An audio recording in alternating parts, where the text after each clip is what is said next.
Ça va? Bonjour Vincent. Michel, bonjour. Merci de ton accueil. Une configuration peut-être un peu surprenante, je pense qu'on va y trouver d'autres comptes. Qui es-tu? Première question. Ah ouais, c'est la première question, j'aime bien, ça déstabilise un petit peu. Eugénie Chaltiel, j'ai 33 ans. J'ai 2 enfants, 3 et 5 ans. C'est marrant de parler de ça en premier. Hein.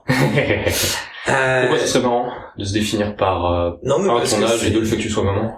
Parce que juste après, je vais dire que je suis chef d'entreprise. Voilà. Tard, tu l'as dit. Donc j'ai créé ma société il y a 5 ans dans le recrutement. Ok. Aujourd'hui, on a presque 25 personnes. J'ai habité aux États-Unis, j'ai habité au Brésil. Je suis française. Et quoi d'autre? J'ai bossé 3 ans en fusion-acquisition. Et j'ai fait aussi pas mal d'études pour finir par faire de l'aéronautique et de l'aérospatiale. Voilà. Là, t'as trouvé les mots magiques. ceux qui me connaissent savent que, effectivement, je suis complètement amoureux de ces domaines-là. J'ai quand même envie de repartir un petit peu à zéro, si tu le veux bien. Comment est-ce qu'on devient une femme, maman, entrepreneuse dans le recrutement, et on a fait de l'aérospatiale et on a vécu au Brésil et aux États-Unis, tout ça. Bref, d'où viens-tu? Je viens de Nantes. J'ai une enfance assez classique, plutôt tradie. J'ai toujours beaucoup lu. J'ai toujours beaucoup fait de piano. Je me sentais pas forcément adapté à l'environnement dans lequel j'étais. Mais bon. C'est quel environnement? Province, il y a 30 ans, très classique, école privée, tout ça. Et du coup, je me plongeais dans les livres de piano, comme j'ai dit. Et en fait, quand on a 8 ans, on est obligé de rester dans son environnement naturel. Donc, j'y suis resté. Mais dès que j'ai pu, à 16 ans, je suis parti de chez moi, habiter aux États-Unis sans ma famille.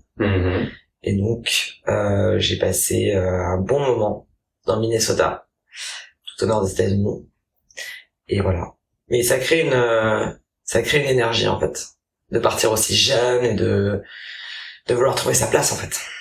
Donc il fallait vraiment que tu te barres à 16 ans, tu guettais ce moment où t'allais avoir 16 ans. J'ai saisi l'opportunité dès que j'ai pu. C'est-à-dire que j'ai entendu parler d'un programme qui faisait partir des jeunes à l'étranger. C'était quoi? Ça s'appelle PIE, Programme International d'Échange. Ok. Et j'en ai entendu parler, je l'ai soumis à mes parents, qui non seulement m'ont écouté, mais m'ont entendu. Et ça a été là ma grande chance. Parce que laisser partir sa gamine de 16 ans toute seule, pendant de longs mois, sans contact, hein, parce qu'à l'époque, je rappelle, il y avait pas WhatsApp, il y avait pas, enfin, c'était l'émergence des MSN, donc il y avait pas des moyens de contact qu'on a aujourd'hui. Les gens n'avaient pas tous un email chez eux, un ordinateur, non. Donc à l'époque, partir, c'est vraiment partir. Et au mieux, on avait le téléphone à je sais pas combien d'euros, enfin ou de francs ou d'euros, je sais plus d'ailleurs, la minute. Donc c'était vraiment partir. Voilà. Et voilà, et je suis resté de nombreux mois. Qu'est-ce que t'as fait là-bas? J'étais au lycée. J'ai eu mon bac américain, je fais ma première maternelle. Et j'ai découvert une autre façon de vivre, j'ai découvert à quel point on pouvait sembler proche et être si différent culturellement. J'ai découvert la notion même de classe sociale qu'on pouvait avoir en France, même si elle est taboue. Là, aux États-Unis, certes, il y a des structurations sociales, mais pas du tout guidées par d'où tu viens, mais plutôt par ce que tu fais, ce que tu accomplis. Dont la symbolique et l'argent, hein, très clairement. J'ai découvert un univers dans lequel on est beaucoup moins jugé sur notre apparence, parce que de fait, comme la plupart sont gros, on est moins sur la perception physique des gens. Là où en France, en tout cas en province à cette époque-là, on devait être très normé. J'ai découvert aussi une grande liberté intellectuelle, parce que là-bas, on a des cours à la carte. Alors, on peut dire ce qu'on veut sur le système académique américain, mais si tant est qu'on soit un peu structuré intellectuellement, le fait d'avoir à disposition des cours, des formations à la carte, ça permet d'ajuster le tir sur qu'est-ce que j'aime moins. Moi, par exemple, j'ai fait beaucoup de mathématiques appliquées à des niveaux. Enfin, en gros, j'avais 16 ans, je faisais des mathématiques niveau prépa, mais par choix. Par ailleurs, j'ai fait de la criminologie, donc j'ai étudié des tueurs en série. T'avais cette option-là dès le lycée aux États-Unis? Ouais. Donc criminologie, j'ai notamment suivi un tueur en série qui était alors pas dans le couloir de la mort, parce qu'en Minnesota il n'y a pas la peine de mort, et je l'ai suivi pendant 10 mois, donc c'est quand même, et je suis allé le voir en prison, on a parlé, donc c'est des choses assez incroyables qui sont très durs, hein, en l'occurrence pour ce cas-là. Tu m'étonnes, je retire ce que j'ai dit tout à l'heure, en fait, t'es pas du tout intimidé à l'idée que je t'interviewe. Okay. En tout cas, le mec était très flippant. Parle-moi un peu de ça quand même. Déjà, cette première expérience, tu te retrouves, t'es française, t'es pas dans ton pays, t'as 16 ans, et tu te retrouves face à un tueur en série. Oui, alors, on va pas résumer cette expérience au tueur en série. C'était dans le cadre d'un cours avec un criminologue. Je peux comprendre. Voilà. Mais quand même, humainement, c'est le genre d'expérience que peu de gens peuvent ça frappe. Dans la rue, en tout cas, chez nous, pour un Français moyen de notre... On n'a pas ce genre de tueur en série aussi, hein, généralement. Mais, parce que là-bas, ils ont des... on est en retard là-dessus, mais oui, peut-être qu'avec la génération start-up, on va... Non, mais voilà, c'est une expérience de vie qui, à 16 ans, amène à s'interroger sur, ne serait-ce que le bien et le mal, quoi. Sur qui suis-je, est-ce que finalement j'ai pas ça au fond de mes entrailles? Alors la réponse pour moi personnellement est non, je n'ai pas ce genre de déviance, mais en tout cas ça amène à se poser des questions là où normalement on s'en pose pas. Et puis même gérer sa peur, gérer sa trouille, parce que ça fait très peur. Voir des environnements coercitifs ou... Enfin, ouais, c'est un vrai apprentissage. T'as préparé au monde de l'entreprise. D'ailleurs, je manage comme ça. Je rigole. Non, voilà, donc ça c'était... Mais ils ont des droits de sortie, tes employés, éventuellement des promenades hebdomadaires, éventuellement. Mais en tout cas, ça veut dire non. D'accord, donc ça devait être extrêmement formateur. Tu disais que ça t'avait poussé à t'interroger sur la notion, par exemple, de bien et de mal, et de ta propre capacité au mal. Donc, ton bilan de tout ça, tu dis, après cette introspection, je peux affirmer que j'ai pas ce potentiel de pluricriminel au fond de moi, mais... De voir une personne aussi normale, un petit papy trop mignon, trop gentil, charmant, avec une bonne élocution, plutôt cultivé, qui en réalité est un tueur en série. Franchement, aujourd'hui on voit plein de séries, Netflix et compagnie, mais quand on a vraiment cette personne en face de soi, ça devient très concret, tangible, et on s'interroge sur... l'âme de l'humanité, quoi. C'est à 16 ans, voilà. T'en as retiré quoi? Est-ce que tu dirais que c'est quelque chose, typiquement, c'est une expérience comme celle-là, t'es très contente de l'avoir eu à ce moment-là? Est-ce que tu dirais too much too soon? Non, c'était good enough. C'était ok. Mais j'étais prête, et ils avaient évalué le fait que j'étais prête à le faire. Ah, ok. Aussi. Donc non, c'était chouette. Et par ailleurs, j'ai fait aussi énormément de sport aux États-Unis. Là aujourd'hui je ne le suis plus du tout, sportif. C'est un vrai sport à part entière. Et je faisais entre 5 et 7 heures de sport par jour. Je faisais de la muscu. Et pour ceux qui font un peu de muscu, je prenais 130 kilos en développé couché, ce qui est juste énorme. Donc j'étais devenu une personne énorme. Ça aussi, c'était hyper formateur. Parce que je suis devenu énorme, quoi. Et donc quand je suis rentré en France, c'était juste... Il y avait un décalage. Complet. Voilà. C'était drôle. Ce que tu me décris là, quand même, tu dis le niveau d'indépendance, le niveau de combativité, de témérité, c'est pas un truc qui est donné à tout le monde. Est-ce tu dirais qu'il y a quelque chose de très particulier dans ton parcours? Parce que tu dis que tu as eu une enfance assez classique nantaise, c'est pas tout le monde qui grandit à Nantes avec une enfance assez classique, qui se retrouve dans le Minnesota avec 5 ou 7 heures de muscu par jour, à interviewer des tueurs en série, à tout simplement prendre la tangente aussi jeune. Est-ce tu attribues ça à quelque chose dont tu te souviens même remontant dès ton plus jeune âge? Toi, tu disais que donc tu adorais le piano, tu adorais la lecture, donc j'imagine que tu es peut-être toujours assez introverti, mine de rien, t'as besoin de ton... Fausse extraverti. Enfin, c'est souvent ce qu'on dit, c'est extraverti. Introverti, ça veut pas dire que t'es timide, ça veut dire que ça te coûte juste plus énergétiquement, de passer du temps avec les autres, et t'as besoin quand même de ton temps seul pour te ressourcer. Et quand même, je suis curieux, est-ce que tu avais des signes avant-coureurs du fait que t'allais... Je veux dire, on t'aurait dit à 8 ans, dans 8 ans, tu te retrouves là où tu te retrouves à faire ça. Est-ce qu'il y a une raison particulière? Là, je suis censé vraiment raconter ma vie et dire les choses. Tu n'es pas forcément obligé d'entrer dans les détails, surtout s'il y a des choses qui mettent mal à l'aise, mais tu peux juste me dire si, oui, il y a des choses, effectivement, et des événements particuliers où, ça se trouve, tu vas me dire, non, j'ai toujours eu cette nature aventurière en moi, même ma famille me regardait et comprenait pas trop sur ces plans-là d'où je venais. Je pense que j'ai toujours eu une dose d'énergie, que j'ai toujours eu du mal à canaliser. et notamment en termes d'intensité. C'est-à-dire que toujours plus loin, mais encore aujourd'hui, hein. Tout en apprenant à le gérer, parce qu'il faut pas se faire du mal non plus, enfin, dans le sens où l'énergie, l'intensité, ça veut dire aussi que on se met en permanence en sortie de zone de confort. Donc ça demande énormément d'énergie et faut apprendre à gérer ça. Vraiment. C'est un truc qui a été un long travail pour moi.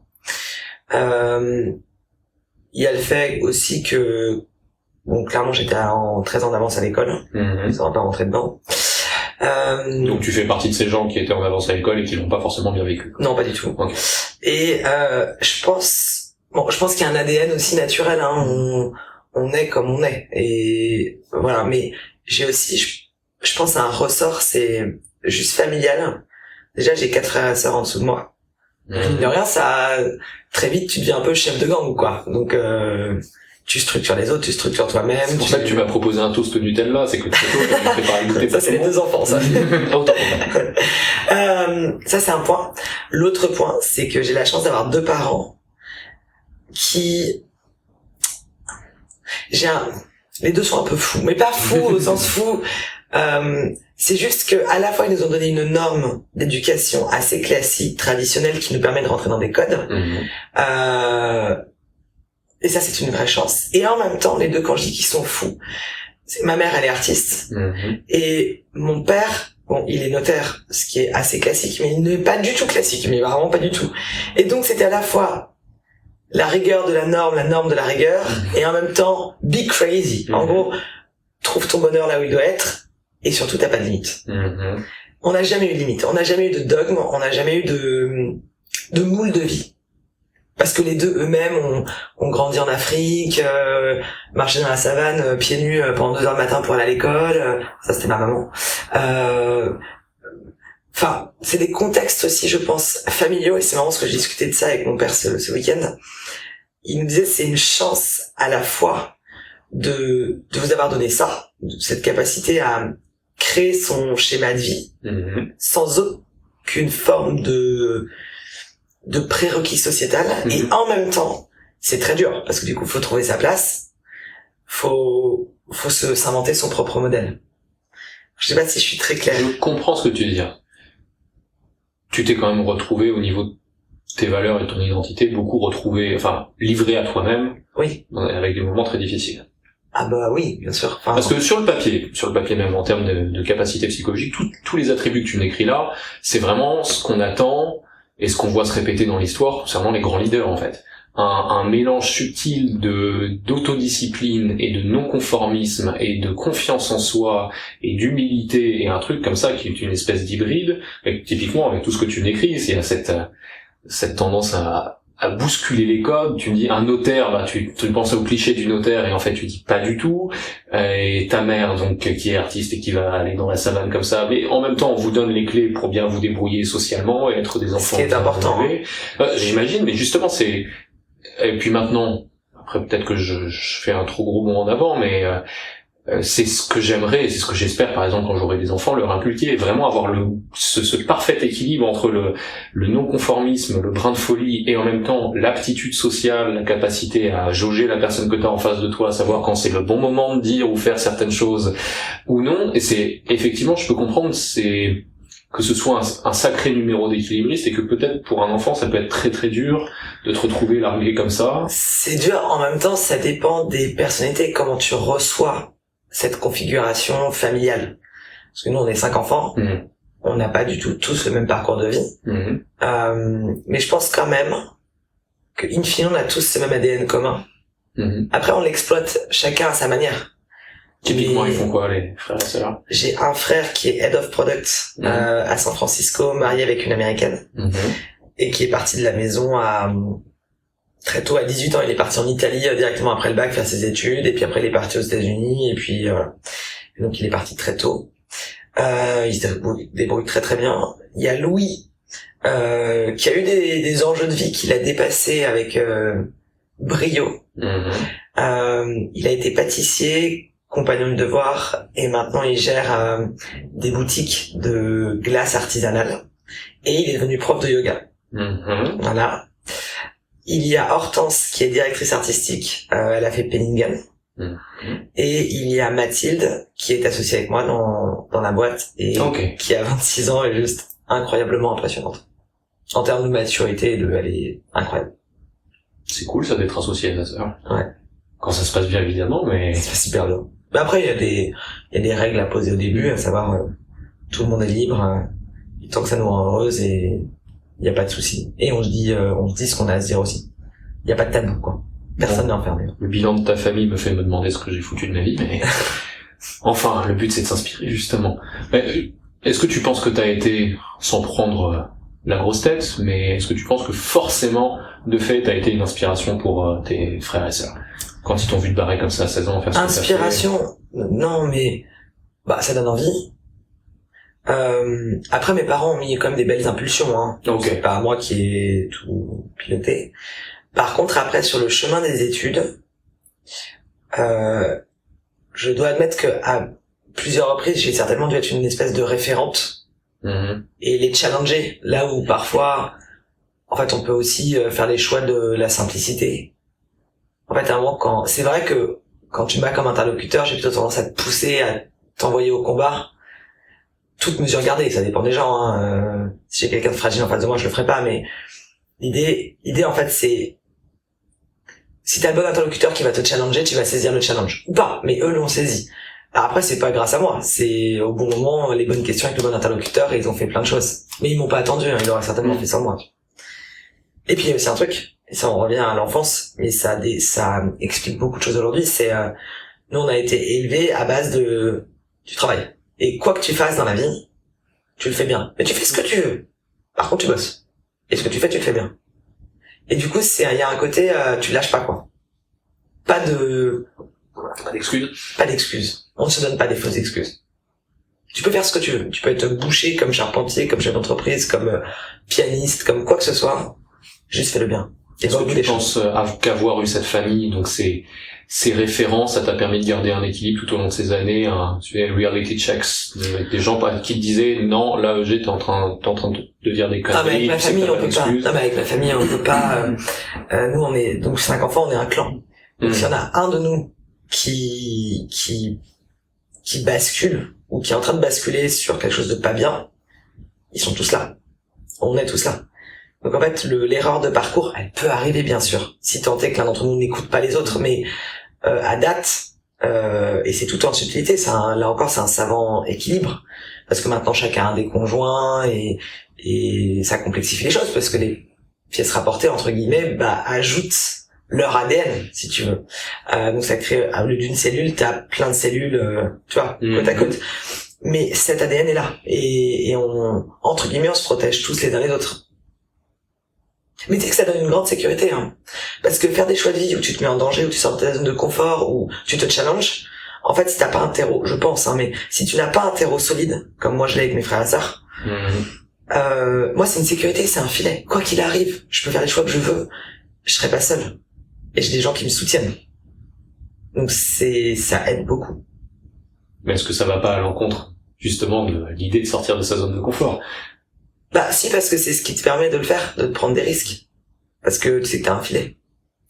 C'est un filet émotionnel, hein, j'entends. Je compte pas, voilà. On va pas trop philosopher là-dessus, effectivement. Qu'est-ce qu'une zone de confort? T'es dans le Minnesota, t'interviews un tueur en série, tu fais 5 à 7 heures de levée de fonds par jour. C'est beaucoup, 5 à 7 heures par jour. Tu t'es pas limite mise en danger à force de faire ça? Parce que je connais, là j'ai fini récemment l'autobiographie de Schwarzenegger, je crois que même lui il faisait pas 7 heures alors, quand il préparait Mister Univers. Hein. Alors c'était, en gros, tu peux choisir tes cours. J'avais 2 heures de muscu le matin. Et après, aux États-Unis, t'as école le matin. Donc l'après-midi t'es libre. Donc en fait, l'après-midi c'est 5 heures globalement. Donc je faisais 2 heures le matin, 5 heures l'après-midi.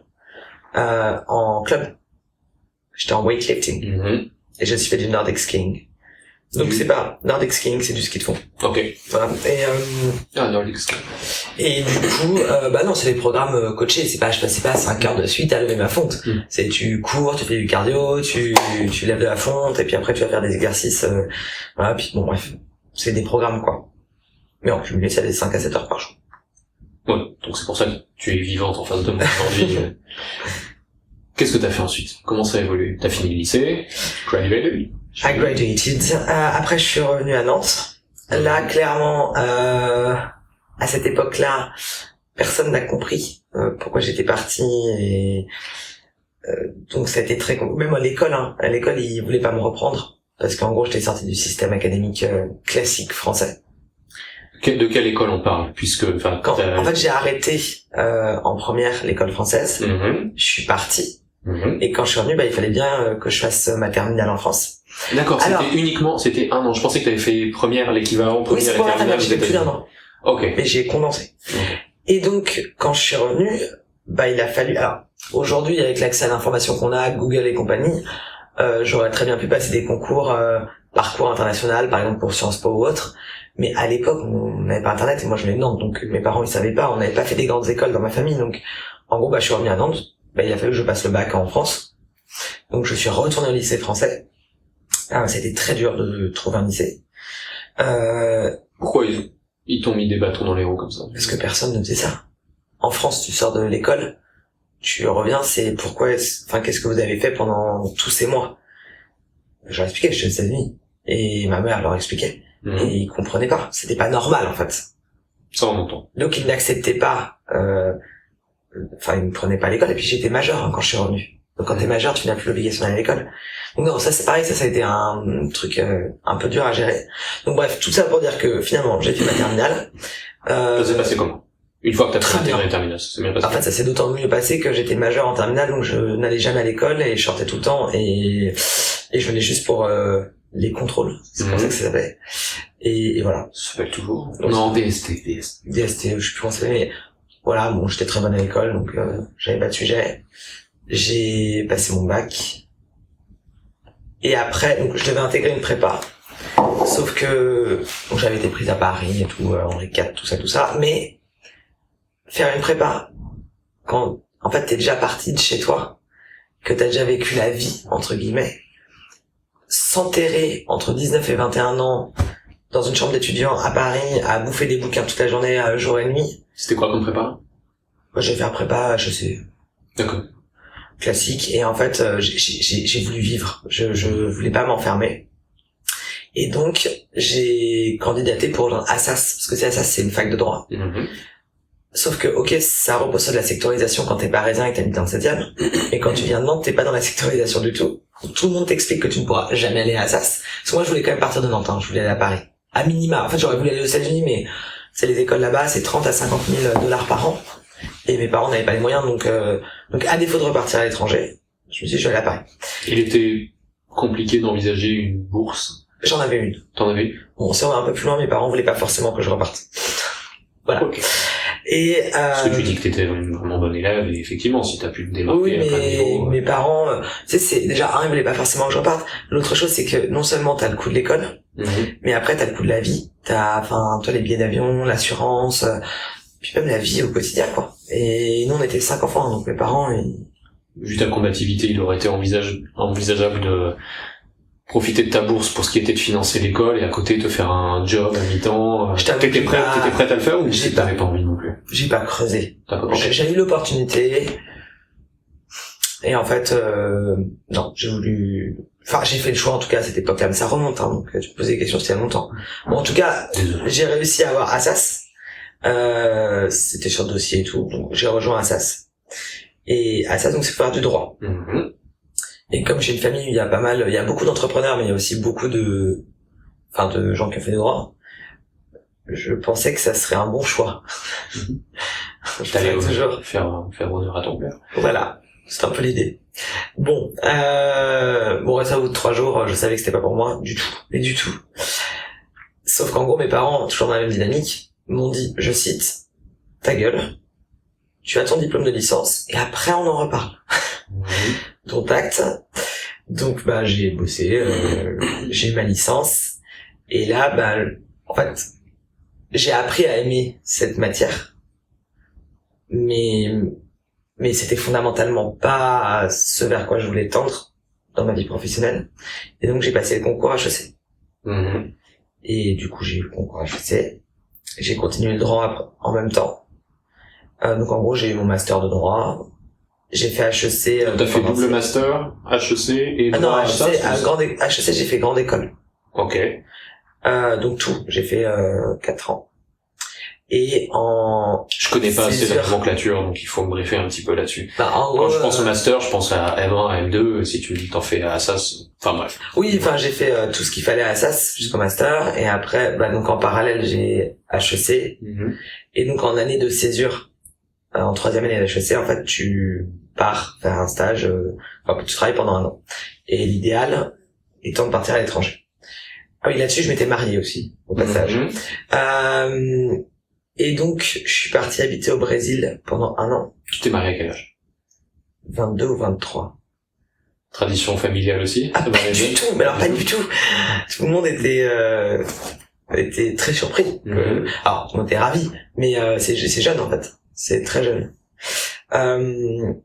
Voilà, et donc du coup, Brésil pendant 1 an, c'était une expérience extraordinaire. Comment c'est arrivé? En gros, je suis parti faire un voyage de noces, on a fait un tour d'Amérique du Sud pendant quelques mois. Pérou, Chili, Bolivie, Brésil, et tout, c'était génial. Et je devais partir à Hong Kong travailler, je sais pas pourquoi j'ai envie d'aller à Hong Kong. Et finalement, mon mari n'a pas trouvé d'opportunité à Hong Kong, parce que lui était avocat. Je t'arrête une seconde. Qu'est-ce que tu faisais comme taf à ce moment-là? Parce que tu dis t'as fait ce master, c'était après. Attends, parce que alors j'ai fait Assas, HEC. Assas, HEC. Et au milieu d'HEC, j'avais cette césure. Okay. Et là, c'est une césure où en gros tu peux faire n'importe quel stage. Tu peux faire de la finance, du marketing, tu peux faire ce que tu veux. Dès lors que tu fais quelque chose et que t'apprends. Bon, l'idée étant quand même de trouver ta voie professionnelle.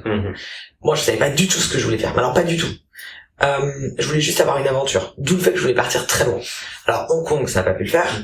Et là-dessus, on était au fin fond de l'Amazonie, en forêt primaire. Et on a eu un appel satellitaire où en fait, parce que moi en même temps j'avais lancé des filets pour trouver une opportunité professionnelle. Alors j'avais vu en Amérique du Sud et j'ai trouvé cette opportunité dans une boîte dans les énergies renouvelables à Rio. Et donc ils m'ont appelé. J'ai reçu l'appel parce qu'on était en satellitaire, me disant que donc je devais venir pour un entretien. Sauf qu'en fait, faut se dire que ça fait 3 mois qu'on était avec un backpack, avec 2 culottes, 3 t-shirts. J'avais pas été chez le coiffeur depuis 3 mois et j'étais certainement pas dans un état d'esprit de passer des entretiens, quoi. Une fois, j'étais en pleine Amazonie. Enfin, j'avais une machette et mon grand chapeau. Rien à voir. Ça te joue en ta faveur dans la boîte. Il fait apprécier le co-responsable. Donc, exactement. Et donc, du coup, on a plié bagages et une semaine après, je me suis retrouvé à Rio. À passer les entretiens. Donc là, je suis allé m'acheter un petit, c'était pas un tailleur. 3e culotte. Une tenue à peu près convenable pour aller passer les entretiens. Et en gros, le patron de la boîte, qui depuis a un succès incroyable, parce qu'ils ont levé 890 millions, quand même. En gros, j'ai passé l'entretien, le directeur de la structure m'a dit, écoute, lui était français, ses équipes étaient brésiliennes. Et eux, ils construisent des éoliennes onshore. Okay. Voilà. Et il avait, en fait, là-bas, pour avoir les autorisations de mise en service, de construction et de mise en service des champs d'éolien, il faut gagner. Alors, c'est pas des appels d'offres, c'est ce qu'on appelle du bid. En gros, tu bides des kilowattheures, des prix par kilowattheure, et que le meilleur gagne, quoi. Donc, t'as des concurrents, des enchères, exactement. Et il m'a dit, le truc, c'est que pour faire ça, faut savoir à combien tu peux vendre ton kilowattheure selon une multitude de paramètres. Et lui, il avait des grosses équipes d'ingénieurs brésiliens qui pouvaient modéliser et construire les champs d'éoliennes, mais il n'avait personne qui avait déjà fait du project finance, donc en gros de la modélisation financière, pour mettre du multiparamètre, pour savoir à combien tu pouvais mettre tes enchères en situation réelle. Il y en avait quand même pour 1 milliard de projets. C'était énorme.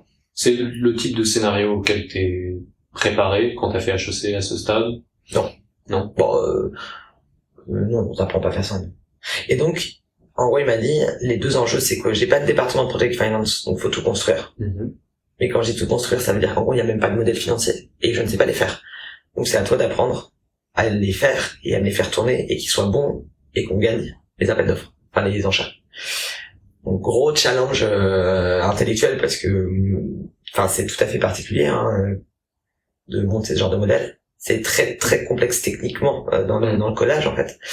Et deuxième chose, toute l'équipe est brésilienne, donc parle portugais. Donc en gros, t'as 1 mois pour apprendre le portugais. Autant te dire que j'ai dit oui. C'était le test, parce que on pourrait demander, vu les enjeux, pourquoi est-ce qu'il t'a fait confiance à toi en particulier, mais est-ce que ça l'engageait tellement, et en gros, je te donne 1 mois et tu montres ce que tu sais faire? Alors non, en 1 mois, il fallait que je sois capable de bosser avec des Brésiliens. Après, j'avais 9 mois pour tout faire. Pour monter tous les modèles et créer le département Project Finance. Je pense qu'il y a eu un coup de cœur professionnel. Et je pense aussi que si j'avais pas réussi, il aurait pris un prestataire, tu vois, du conseil, ou mandaté une banque pour monter les modèles en 2-3 mois si j'avais échoué. Mais ça valait le coup d'essayer. Tu sais, parfois dans la vie, ça peut être surprenant, mais il se passe des choses, typiquement ce mec, Roby, qui m'a fait confiance. Voilà. Qu'est-ce que tu penses par quoi tu penses qu'il a été le plus convaincu? Parce que c'était un pari. J'avais envie de tout bouffer. 3 mois je faisais le tour d'Amérique du Sud, mais que j'avais pas de stimulation intellectuelle. Donc j'étais bouillante pour apprendre des choses. Et je pense le côté cow-boy de si tu m'envoies à la guerre, je reviendrai gagnante. Et donc en fait ton modèle, s'il faut pas que je dorme pendant 3 mois, je dormirai pas pendant 3 mois. Mais je vais te les sortir tes modèles. Et mon côté démerde, je pense, je trouve des solutions, quoi. Bon, en gros, un savant cocktail où il avait envie de me faire confiance. En sachant, je pense même qu'il avait un plan B au cas où de prendre des gens en conseil ou autre, si j'échouais, quoi. Et donc j'ai dit oui. Donc je suis rentré en France une semaine, histoire de refaire mes valises, parce que je repartais pour 1 an. Je suis reparti pour 1 an. Puis là, le Brésil, c'est autre chose, hein. Le Brésil, c'est là où t'as le plus fort taux d'homicide en ville, dans des pays en voie de développement, quoi. À Rio, je veux dire, faut être clair, à Paris, je crois que t'as 200 homicides volontaires par an, ou 100. Là-bas, t'en as entre 4 et 8 000 selon les années. D'accord? Donc on est sur une ville violente. C'est un autre univers que moi je connaissais pas. Faut faire attention à tout le temps. Faut savoir se protéger physiquement parce que tu peux vraiment te faire buter, quoi. C'est une réalité. Donc il y a l'immersion là-dedans. Donc bref, il avait fallu que j'apprenne le portugais, donc ça je l'ai appris en 1 mois. Je suis curieux juste sur la dimension de l'autodéfense. L'autopréservation, est-ce qu'il y a au-delà du fait d'éviter certains quartiers, certaines zones? Non, il y a pas de quartier. En fait, le principe de Rio, c'est que les favelas sont dans la ville. C'est pas excentré. Okay. Donc à chaque coin, tu te trompes en tournant à gauche et pas à droite dans une rue. À gauche, t'as la favela, à droite, t'as la boutique du luxe. Et si tu rentres dans la favela, en fait, tu peux pas en ressortir vivante. Et puis même, tu marches dans la rue. Ça m'est arrivé, je me suis déjà fait braquer, flingue sur la tempe, flingue dans le dos, et tu donnes tout ce que t'as et tu pries le Seigneur que les mecs te tirent pas une balle, quoi. Okay. Donc c'est violent. Sous l'apparence de la plage, carioca, tout ça, il y a une violence dans cette ville et il faut savoir la gérer. C'est-à-dire que tu ne marches pas dans la rue, nez au vent, en train de regarder. Tu marches avec les 2 yeux bien ouverts, devant, derrière, à droite, pour être certain que personne te suit, personne va tu vois, alors je dis pas, tu te fais pas buter toute la journée, tous les coins de rue. Mais c'est très violent quand même. Voilà. Surtout en plus quand t'es une femme blonde, et qui a marqué, not Brazilian. Voilà. Donc voilà. Donc du coup, j'ai appris le portugais. 1er mois hyper intense où tu mets les mains dans le cambouis. Et ça a marché. Bon, je te la fais courte, mais en gros, j'ai monté tous les modèles. En vrai, c'était une expérience incroyable. Bon, j'ai appris à coder, j'ai appris à développer, j'ai appris j'ai appelé des gens dans les banques, je leur ai calé des déj, j'ai sorti mon PC, ils pensaient déjeuner avec une jolie petite Frenchie. Bon, pas du tout, je leur collais mon PC, je leur ai dit écoute mec là tu vas m'aider parce que franchement je m'en sors plus. Est-ce que tu faisais encore 150 kilos de muscle à l'époque? Ah non, pas du tout. Non, j'étais plutôt carré au cas. Non, et j'ai eu la chance en fait, mais ça faut pas le sous-estimer. Quand tu demandes de l'aide, tu reçois de l'aide. Et en fait, dans la vie, quand tu donnes, tu reçois. Quand tu reçois, tu dois donner. Et ça a toujours été un peu mon leitmotiv et encore aujourd'hui. Mais c'est vrai que tu peux être, faut vraiment se rendre compte à quel point les gens, pas tous, mais beaucoup, aiment transmettre. Et tu vois, je me suis retrouvé avec, par exemple, le patron de HSBC, patron de HSBC, de la zone Amérique du Sud, que j'avais sollicité, mais alors vraiment, en cold. C'est-à-dire, je lui avais écrit sur LinkedIn en disant là, cher monsieur, voilà le contexte, etc. Pourrait-on déjeuner ensemble? Bon, t'imagines bien que le mec est patron HSBC Amérique du Sud, donc il a pas que ça à faire. Et il m'a reçu pour un déj. Et je lui ai dit franchement, je lui ai expliqué le contexte. Il m'a dit très bien, je vais te faire aider. Donc il m'a passé des modèles financiers, pas tous, mais 2 modèles financiers absolument incroyables qui correspondaient à ce que j'avais besoin de faire. Et en ayant ces modèles entre les mains, j'ai pu les démonter et les remonter. En gros, les décoder, les recoder. En gros, c'est comme l'ordinateur. Tu démontes l'ordinateur complètement pour comprendre comment ça marche l'ordinateur et tu le remontes. Bon, là, j'ai fait pareil avec des modèles financiers. Et T'avais la dame, quand même. Ah oui, non, mais j'ai beaucoup travaillé. J'étais pas à la plage tout le temps. Hein. Je passais mes soirées au bureau. Tu me dis ça presque un peu sur la défensive. C'est des remarques que tu t'es prises Bien sûr, en fait, il y a le côté show-off de j'ai fait plein de trucs dans ma vie. Ça paraît très cool, il y a l'impression que je me vante. Et puis en fait, il y a la dure réalité de bon, ce n'est pas arrivé tout seul. Et j'ai en vrai, je peux te dire que ça fait. Tu sais, toi, j'ai été malade là en octobre-novembre. Mais pour moi ça a été un coup de massue de ok, à 33 ans je vais voir un peu comment je dose toute cette énergie parce que je peux me faire du mal aussi. Donc c'est pour ça que je rappelle gentiment que tout ce qui s'est passé, tout ce que je raconte là, ça a été au prix d'un oubli de soi et de ses limites. Et ça m'est arrivé de me retrouver complètement, mais c'est même pas épuisé, c'était mon corps qui ne répondait plus, quoi. Donc, tu vois, c'est pour ça que j'aime ramener à cette réalité aussi ça peut paraître très cool et je peux t'envoyer des paillettes et oui, j'ai fait tout ça, c'était génial. Oui, à quel prix, en fait. Et je l'ai super bien vécu. Mais il faut pas oublier que tout ça n'est pas arrivé par hasard, en fait. Et en l'occurrence, le Brésil, c'était incroyable. Je suis pas allé beaucoup à la plage. Voilà, c'est juste ça, quoi. T'es un peu bronzé, quoi. Pas tant que ça, hein, franchement. Hein. Voilà. Non, après, bon, ce qui se passe, c'est qu'après, il y a eu donc les enchères, ça a cartonné. On a gagné globalement les 1 milliard d'appels d'offres. La boîte a été rachetée par un très gros groupe.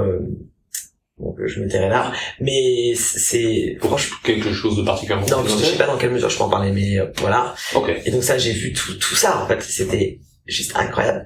Et c'est là où en fait, parce que j'ai bossé qu'avec des ingénieurs, en étant l'incarnation de la partie finance, j'avais presque une 50aine d'ingénieurs avec lesquels je devais bosser pour remplir les modèles en fait, pour structurer les modèles. J'ai tellement trouvé ça génial. En fait, j'ai tellement réalisé aussi que tu vois, il y a des gens ils font médecine.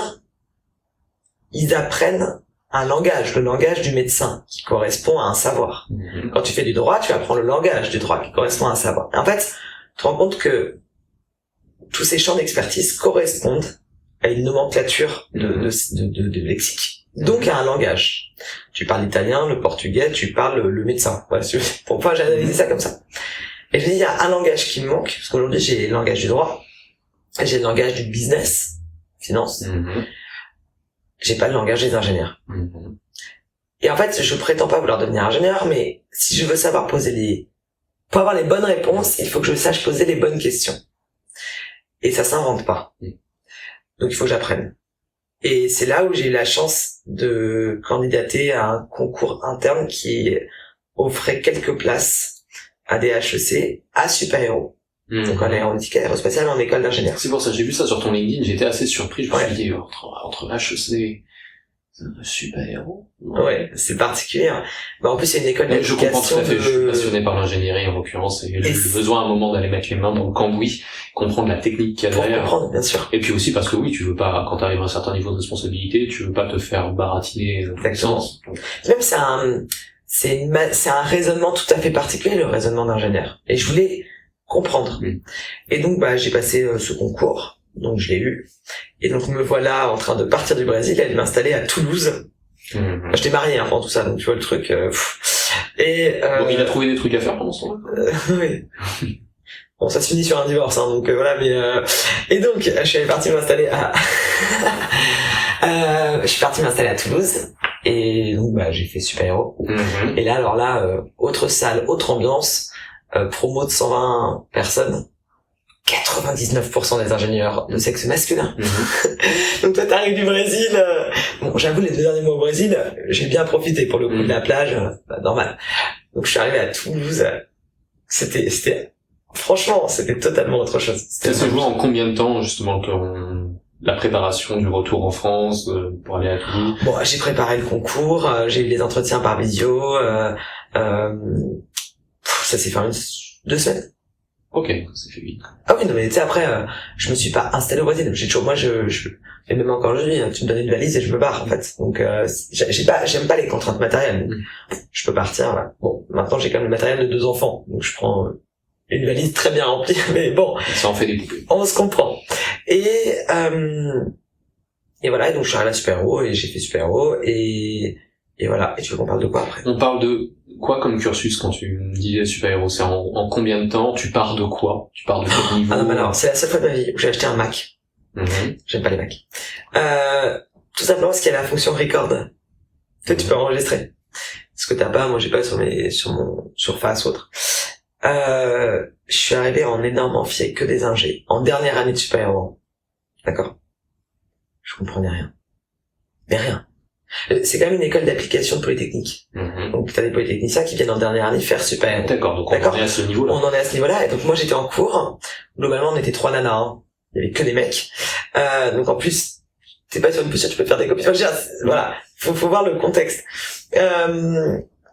Et là, je ne comprenais rien. Donc j'ai acheté ce Mac, et je m'asseyais en cours, en fil de 2 heures, avec des chiffres partout. Alors, à un niveau, avec des références, il y a de la physique aussi dans l'aéro, hein, donc, de la mécanique des fluides, si je me méprends pas. Donc, je rentre pas dans le détail, mais oui, c'est tout ça, tu vois.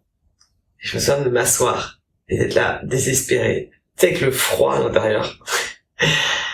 Bon, en fait, tu mets record, et t'attends. Et là où j'ai eu de la chance, parce que j'enregistrais pour derrière travailler et comprendre.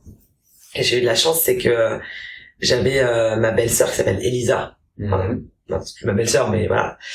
Qui est par ailleurs une de mes grandes amies que j'aime énormément. Et elle est Elisa, si tu nous entends. On t'aime, Elisa. Elle est professeure agrégée de mathématiques. Et donc, je l'ai eu pas mal de fois au téléphone. Voilà.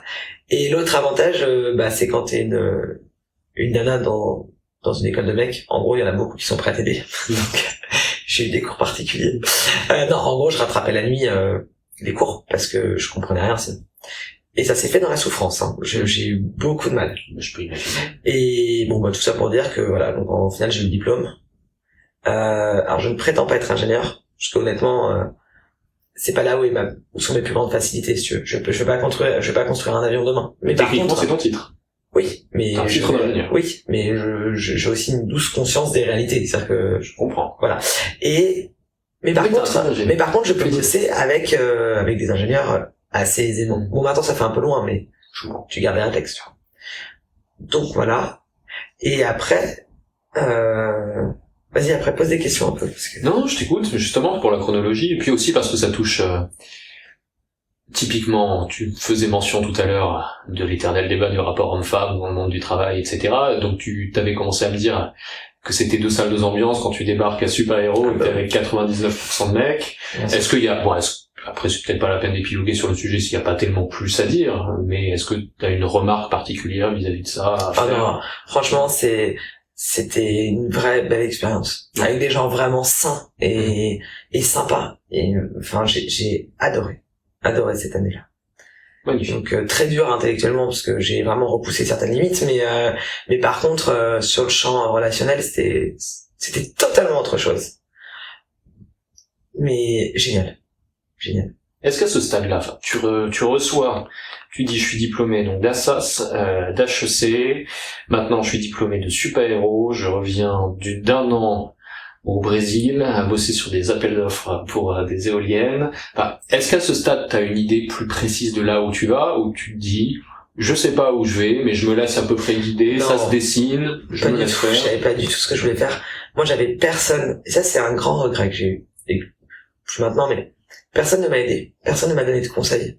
Tu sais, le grand frère qui t'accompagne, ou le cousin, ou le pote qui a 5 ans ou 10 ans de plus. En fait, j'avais rien de tout ça.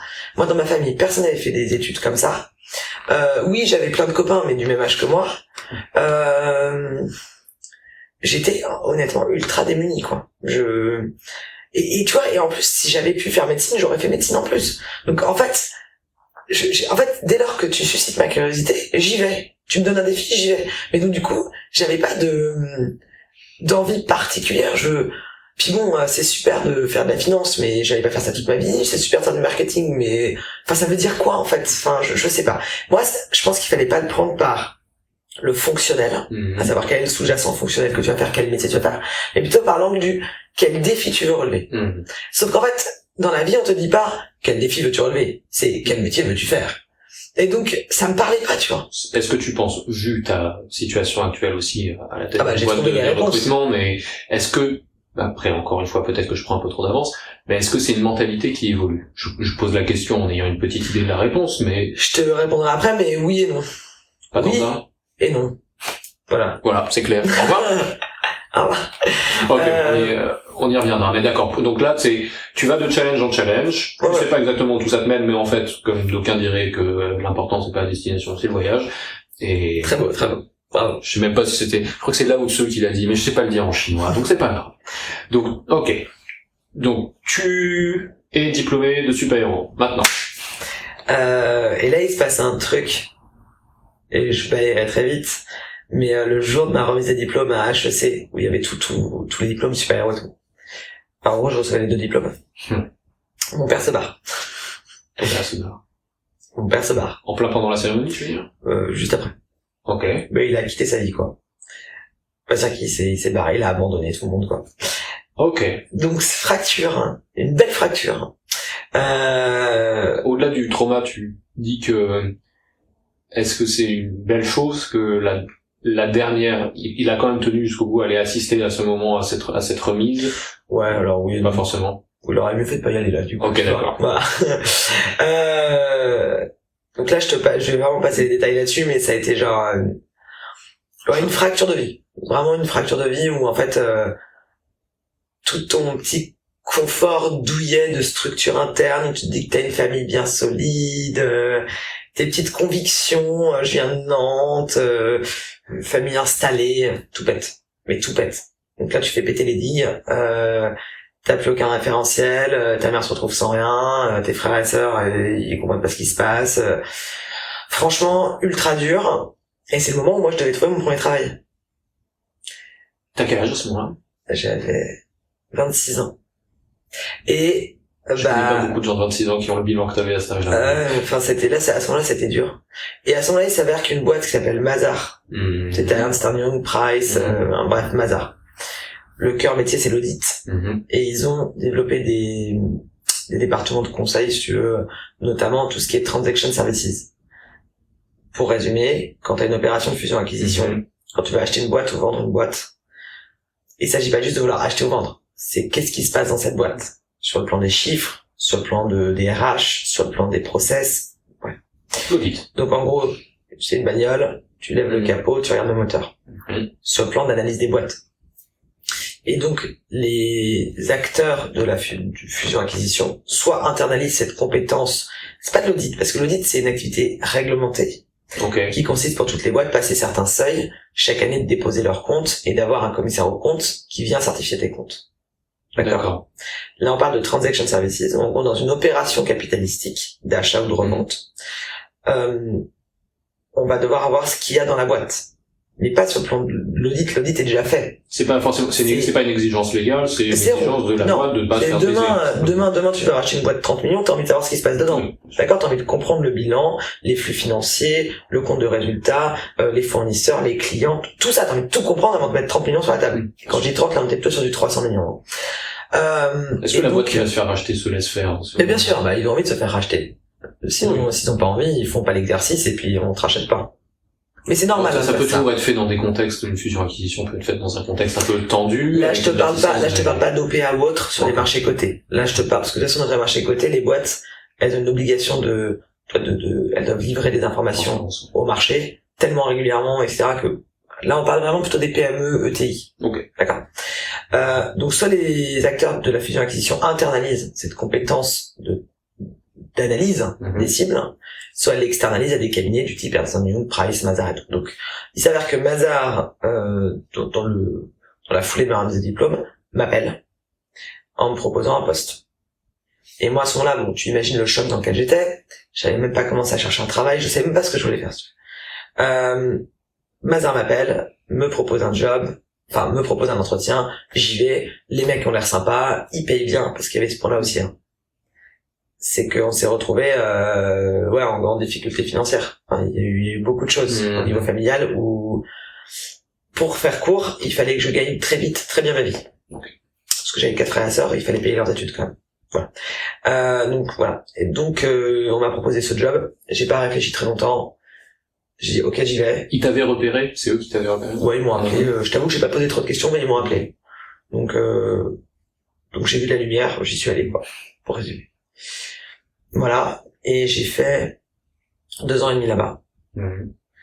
C'était En fait, j'apparenterais ça à un 3e cycle. C'est-à-dire que j'ai renforcé ce que j'appelle ma toolbox. Donc, en gros, ma boîte à outils de savoir et de savoir-faire.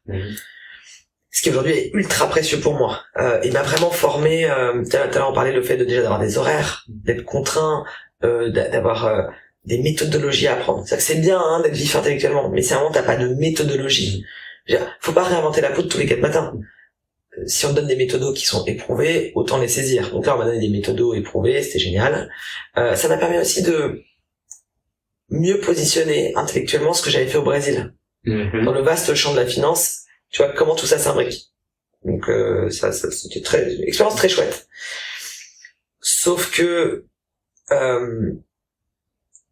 et ça je l'ai ressenti, mais tout le monde le ressent pas, mais j'ai ressenti qu'être femme, blonde, sympa, souriante dans un univers d'hommes assez froid, parce que c'est un univers où il n'y a pas beaucoup de chaleur humaine, si tu veux. C'était pas fait pour moi. On parle de quoi, de remarques non, mais après, je vais pas creuser parce que j'ai plein de potes là-dedans et tout, mais c'est un univers qui est macho? Oui, voilà, c'est pas, voilà. Et en fait, il y a aussi autre chose, c'est que j'avais une claire conscience que j'avais une ambition. Et pas une ambition d'être riche, d'avoir du pouvoir. Déjà, le pouvoir m'intéresse pas, l'argent est une donnée tout à fait relative. Mais une ambition d'apprendre, une ambition de faire, l'ambition de construire quelque chose. Mais une ambition que j'appelle saine, tu vois. C'est plutôt une ambition de défi voilà. Et en fait, j'avais une claire conscience que cette ambition saine, tu peux la mettre au service d'une structure, ou au service d'une structure que tu crées. Sauf que, à côté de cette ambition saine, professionnelle et intellectuelle, j'ai un côté très tradit, où je veux avoir des enfants, je veux être là pour eux, je veux les emmener à l'école, je veux leur faire leurs devoirs, je veux être une super maman qui fait des gâteaux au chocolat le mercredi après-midi. Je veux leur apprendre à lire, à écrire, je veux aller voir les professeurs, s'il y a une otite, je veux aller chez le pédiatre. En fait, si tu veux, je veux un peu le beurre et l'argent du beurre. C'est-à-dire que je veux une carrière de dingue, et je veux être une maman à la maison assez tradie. Donc qui dit ça dit autonomie. Exactement. Incompatible avec la vie de l'entreprise. Alors, ça peut être compatible si j'ai un boulot 35 heures où je suis là à la maison à 18 heures. Sauf que ça, c'est pas compatible avec l'ambition de vouloir gravir les échelons et aller tout en haut. Donc je me suis retrouvé dans un schéma qui n'était le schéma de l'entreprise, qui à moi en tant que femme souhaitant être une maman vraiment présente, il y en a qui veulent pas ça, et je ne juge pas. Moi je veux ça. Je veux faire des gâteaux princesses et mettre des petites paillettes de chocolat dessus, quoi. Enfin, je veux pas y renoncer. Je pose quand même une petite question au-delà de ce paramètre-là qui est énorme, à savoir l'envie de fonder une famille et d'allier ça, de trouver l'harmonie avec tes ambitions professionnelles. Et j'imagine que tu fais partie de ces gens qui ne font pas totalement de dichotomie entre leur vie pro et leur vie perso. Les deux sont imbriqués. Les deux sont imbriqués. Et on est plutôt d'accord avec ça, mais je me dis quand même, tu rentres dans cette grande boîte, donc Mazars, tu apprends tous les codes inhérents à ce monde qui est au passage assez masculin. Tu as tout à fait résumé. Mais une fois que tu as appris ces codes-là, mine de rien, tu as quand même un parcours vraiment atypique. Tu as toujours été un peu ce qu'on qualifierait d'électron libre. Tu vas vite, mais vite aussi de la manière à la manière de quelqu'un qui a pas envie de s'embarrasser avec du bullshit pendant 107 ans pour faire des courbettes, galipettes et faire plaisir aux uns et aux autres. Voilà, donc à quel point ça a joué, à quel point à ce moment-là tu t'es dit ok, j'ai appris les codes, je vois comment ça fonctionne, mais je veux tenir les rênes quand même. Je me suis dit le premier jour où je suis arrivé. Ok. Mais c'est juste qu'il y a un moment, on en revient à comment j'ai été élevé. Tu commences quelque chose, tu fais les choses bien. Et t'apprends ce que t'as à apprendre. Okay. Donc tu fermes ta gueule et tu marches. Non mais c'est ça, ferme ta gueule et marche. Donc j'ai marché pendant 2 ans et demi. Désolé, je t'ai vu. Non, pas du tout, c'est pas ça, c'est que vu que j'utilise un vieil iPhone SE, tu sais, un truc du 19e siècle, je vérifie à intervalles réguliers si ça enregistre. On peut faire une pause, hein. Ah non, pas du tout. On fera pas de pause. On continue. Ok. Non, tu veux faire une pause? Ouais, je vais prendre un café. Ça marche. Et nous sommes de retour. Je vais commencer par 2 choses. La première, c'est que tu pouvais dire que t'avais envie d'aller aux toilettes. Et la deuxième, regardez bien. Ça, c'est la magie du montage. Tour de magie. Hein? Voilà. Vous voyez ça? C'est un café plein. Alors tout à l'heure, il était vide. C'est génial. J'ai quand même un petit peu envie qu'on reprenne sur ce que tu étais en train de me dire à l'instant, pas les sujets les plus délicats, mais, et alors peut-être qu'encore une fois je prends trop d'avance, mais les paillettes, le côté obscur de l'entrepreneuriat, surtout à l'heure de la génération start-up, de la nation start-up, de la start-up nation. Non, on va venir au moment où tu montes ta boîte. Mais on était à peu près au moment où tu montais ta boîte, de toute façon. Est-ce que c'est ça la chronologie? En gros, tu quittes Mazars. Je quitte Mazars en me disant, je veux un défi. Alors, je précise aussi que je venais d'avoir ma petite fille. Ok. Qui a été malade. Et du coup, alors, rien de grave, gravissime. Mais malade quand même. Et ça voulait dire quoi? Ça voulait dire qu'elle hurlait de souffrance nuit et jour pendant 2 ans. En gros, pendant 2 ans, elle dormait pas, donc je dormais en gros 3 heures par nuit par tranche de 20 minutes, assise, parce que j'avais contre moi et tout. Donc en vrai, j'ai quitté Mazars, parce que j'avais fini un cycle et je voulais autre chose, mais aussi par nécessité. C'est que je ne pouvais plus exercer mon métier dans ces conditions. Est-ce que c'est un contexte avec des urgences telles que tu as envisagé de te mettre un peu aux 35 heures, ne serait-ce que le temps, non, c'est tout ou rien. Passe, quoi. C'est soit je travaille pas. Non, mais en fait, la réalité était autre, c'est que je ne pouvais plus travailler. Quand tu dors pas de la nuit, alors tu peux tenir 3 mois, 6 mois, mais quand ça dure 2 ans, tu peux pas. Et puis même, c'était médecin tous les jours, c'était 41 de fièvre, 1 jour sur 3, et puis tu sais, les hurlements d'un nourrisson, hurlements où le gamin se tord de souffrance et tout, tu peux plus rien faire, en fait. Un diagnostic que tu peux porter. Oui, en fait, elle a eu, c'est pour ça que c'est pas non plus excessivement grave, mais en gros, ils ont mis 2 ans à découvrir qu'elle avait un terrain allergène énorme.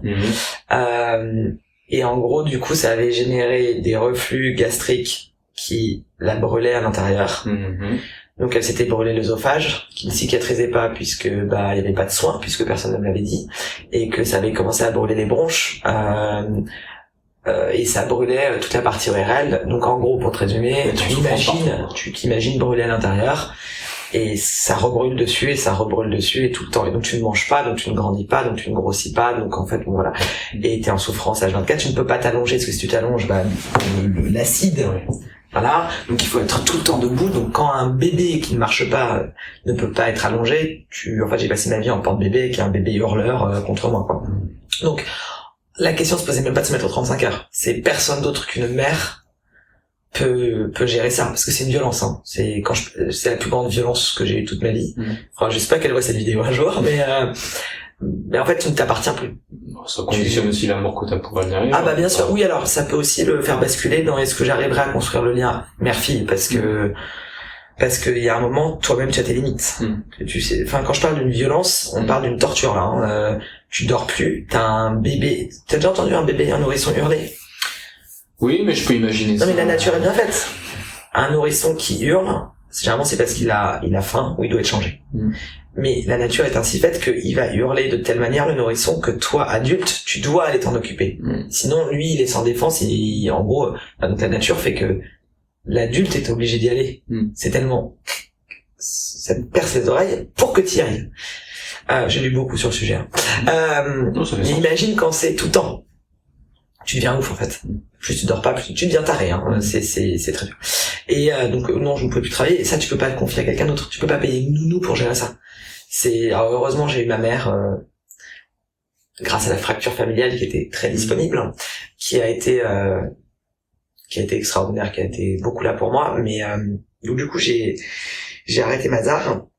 Il a fallu quelques mois quand même, parce que il fallait que je m'occupe d'elle. Alors il fallait quand même que je trouve quelque chose moi à faire. Donc je m'étais dit, je vais monter ma boîte. J'avais toujours voulu monter ma boîte. T'as pu négocier un départ intéressant, rupture conventionnelle. Ça a été très compliqué, mais ils se sont pas montrés plus compréhensifs que ça. Non. Okay. Bon. Et j'y reviendrai pas trop longuement, mais heureusement dans la vie il faut avoir du réseau, quoi. Du côté masculin accessoirement que tu relevais tout à l'heure. Non, mais je pense que c'est le côté grande structure où en fait tu ne crées pas de précédent. Oui, d'accord. Tu fais pas de jurisprudence sur une nana qui avait un bébé malade, on lui fait une rupture co. Ok. Voilà. Bon, j'ai réussi à l'avoir parce que réseau et bras de fer politique au niveau de la direction du groupe, mais bref, je l'ai eu. Ok. Et donc là, je me dis ok, je veux monter ma boîte, mais j'avais pas d'idée. Tout le monde n'est pas Steve Jobs, quoi. Moi, j'avais pas une idée en tête claire de comment je vais changer le monde, quoi, ou même comment je vais créer quelque chose que je peux vendre. Je savais pas. Donc je me suis dit, au bout de quelques mois à cogiter, bon, bah je vais trouver un nouveau challenge, donc un nouveau job. Alors là, l'enfer. En gros, j'ai eu... C'est un mot qui revient beaucoup dans ton parcours. Non mais là, j'ai eu tous les chasseurs de tête de Paris qui m'ont appelé, en gros. Bah tu m'étonnes, j'avais le bon CV, tu vois. Et puis il y a un problème.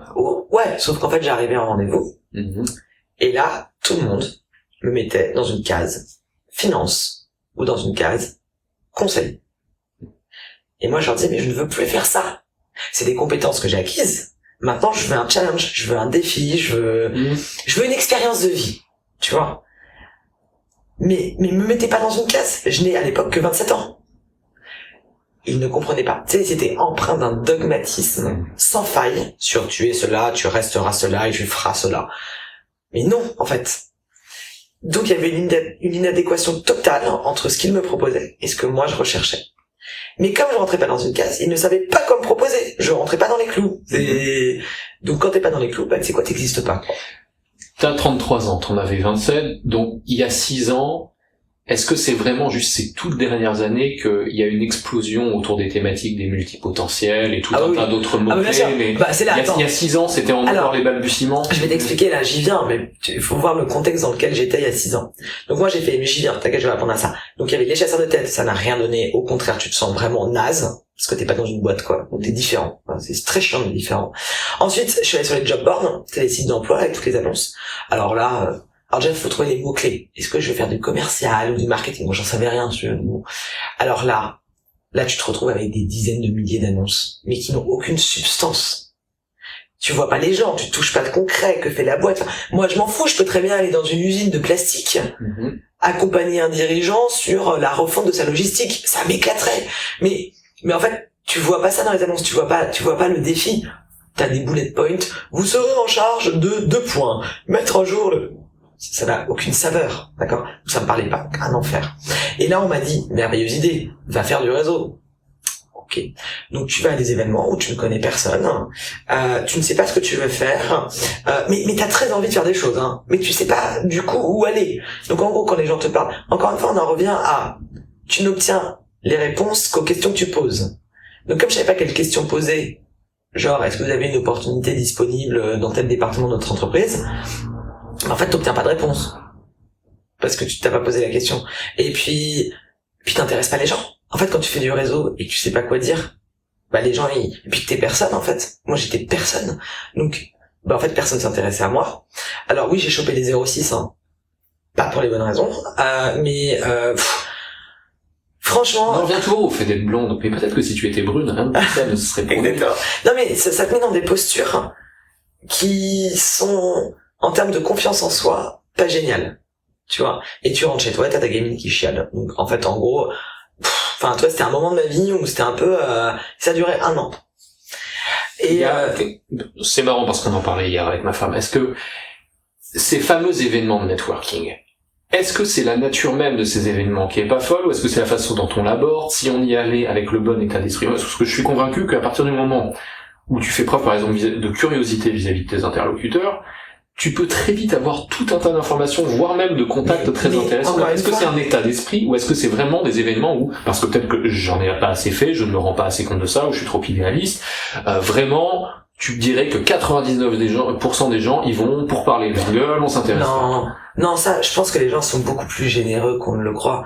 Et encore une fois, ils sont prêts à donner, à transmettre. Pas tous, mais franchement, beaucoup de gens. Surtout dans l'écosystème dans lequel moi je baigne, à savoir nouvelle économie et tout, tout s'apprend, on s'apprend les uns les autres. Donc en fait, tout est à construire ensemble, et donc en fait les gens transmettent facilement. Bon, voilà. Et puis assez jeunes aussi. Mais fondamentalement, je pense que c'est la posture que tu adoptes quand tu arrives à ces événements-là. Qui es-tu? Es-tu aligné avec toi-même?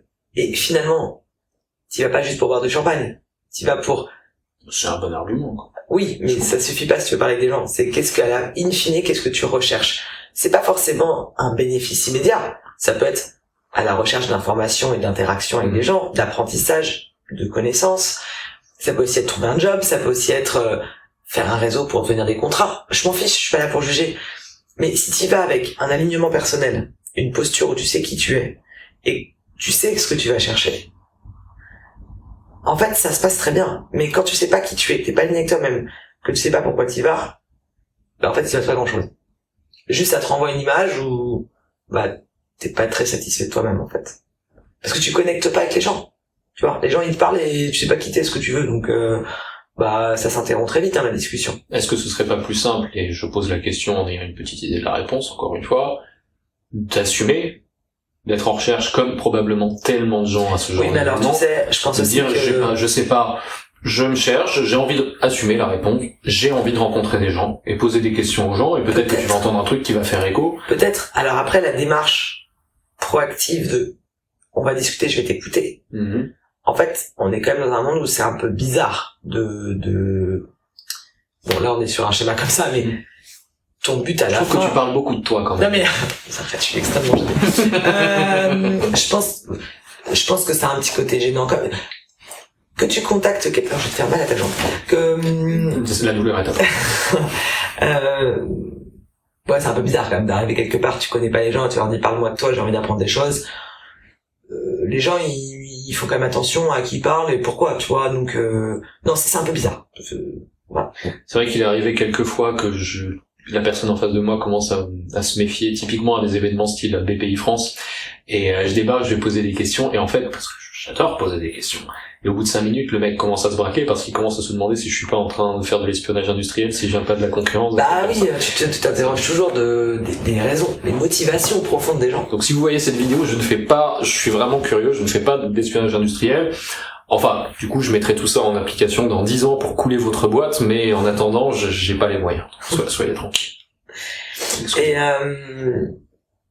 Et où est-ce que j'en ai, je sais plus. Tu disais, c'est pas la nature de ces événements, c'est pas le contexte, ça va, si tu commences juste à te mettre à nu et dire, parlez-moi de vous, je n'ai pas forcément de projet, je suis ici pour faire une belle rencontre et avoir une bonne surprise, tu dis, oui, ça peut marcher, mais, tu sais, ce que tu es en train de dire, je pense, que ça requiert aussi une grande confiance en soi. De dire, je ne sais pas ce que je veux, c'est quand même une posture qu'il faut arriver à gérer. Dire concrètement, je ne sais pas ce que je veux, etc., c'est déjà s'admettre à soi-même qu'on ne sait pas ce qu'on veut. Et le formuler explicitement, c'est un aveu, entre guillemets, une forme de faiblesse. C'est pas évident de le dire. Est-ce que c'est un des points sur lesquels culturellement il faut qu'on continue de bosser énormément? J'ai l'impression, parce qu'on parle de l'école, même quand t'es à partir de la première, on t'apprend toute ta vie à ne pas dire je ne sais pas ce que je veux. Alors t'es toujours censé savoir ce que tu veux et où tu vas. Donc et le plus grand problème c'est ça, c'est arriver à se mettre en posture d'apprentissage via l'autre sans forcément je sais pas, c'est pas, en tout cas c'est un exercice qui est pas facile. Parce que tu bosses dans le recrutement et tu sais très bien donc que ça touche à tout un tas de thématiques. Tu touches à la vie intime des gens, tu touches à leur vie financière, tu touches à leurs aspirations. Ouais, et est-ce que j'essaie de trouver, si tu veux, des angles sur lesquels beaucoup de gens pourraient déjà se poser des questions aujourd'hui pour améliorer leur situation. Et l'impression que j'ai, c'est peut-être qu'une impression, mais c'est que déjà, si on prenait le temps de respirer un coup et plutôt que de devoir faire un business plan détaillé dans les 2 semaines qui viennent, on s'accordait avec un certain cadre, une certaine discipline, ne serait-ce que quelques semaines juste pour aller s'autoriser une belle surprise. Ne pas trop présumer qui on va rencontrer. Mais attention, mais 1000 fois d'accord avec toi. Mais là, tu parles de 2 semaines pour souffler. Moi, tu parles certainement de gens qui, c'est plus que 2 semaines. C'est 6 mois ou 1 an. Ouais. Et donc, tu reposes pas les fondamentaux de ta vie en 2 semaines. Donc en fait, déjà, faut s'accepter personnellement dans une posture de je ne sais pas. Je ne sais pas, en fait. Je suis perdu. Ça déjà, c'est dur.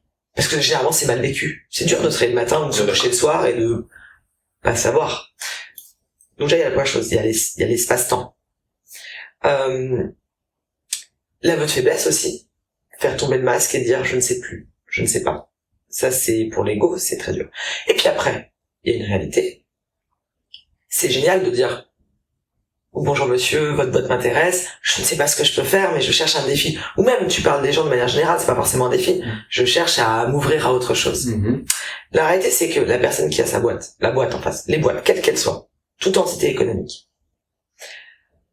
outre le niveau de dialogue de voici mon parcours et je te transmets et ça peut t'intéresser, peut se faire finalement, pour intégrer ces structures et donc faire positivement changer sa vie, son parcours, ça nous parle à la fin de l'histoire. T'as en face de toi une entité économique qui par nature a du chiffre d'affaires, des charges et tente de faire un bénéfice. Si tu rentres dans la machine, tu deviens une charge, productive ou non. L'intérêt pour une entreprise, c'est que tu sois le plus productif possible.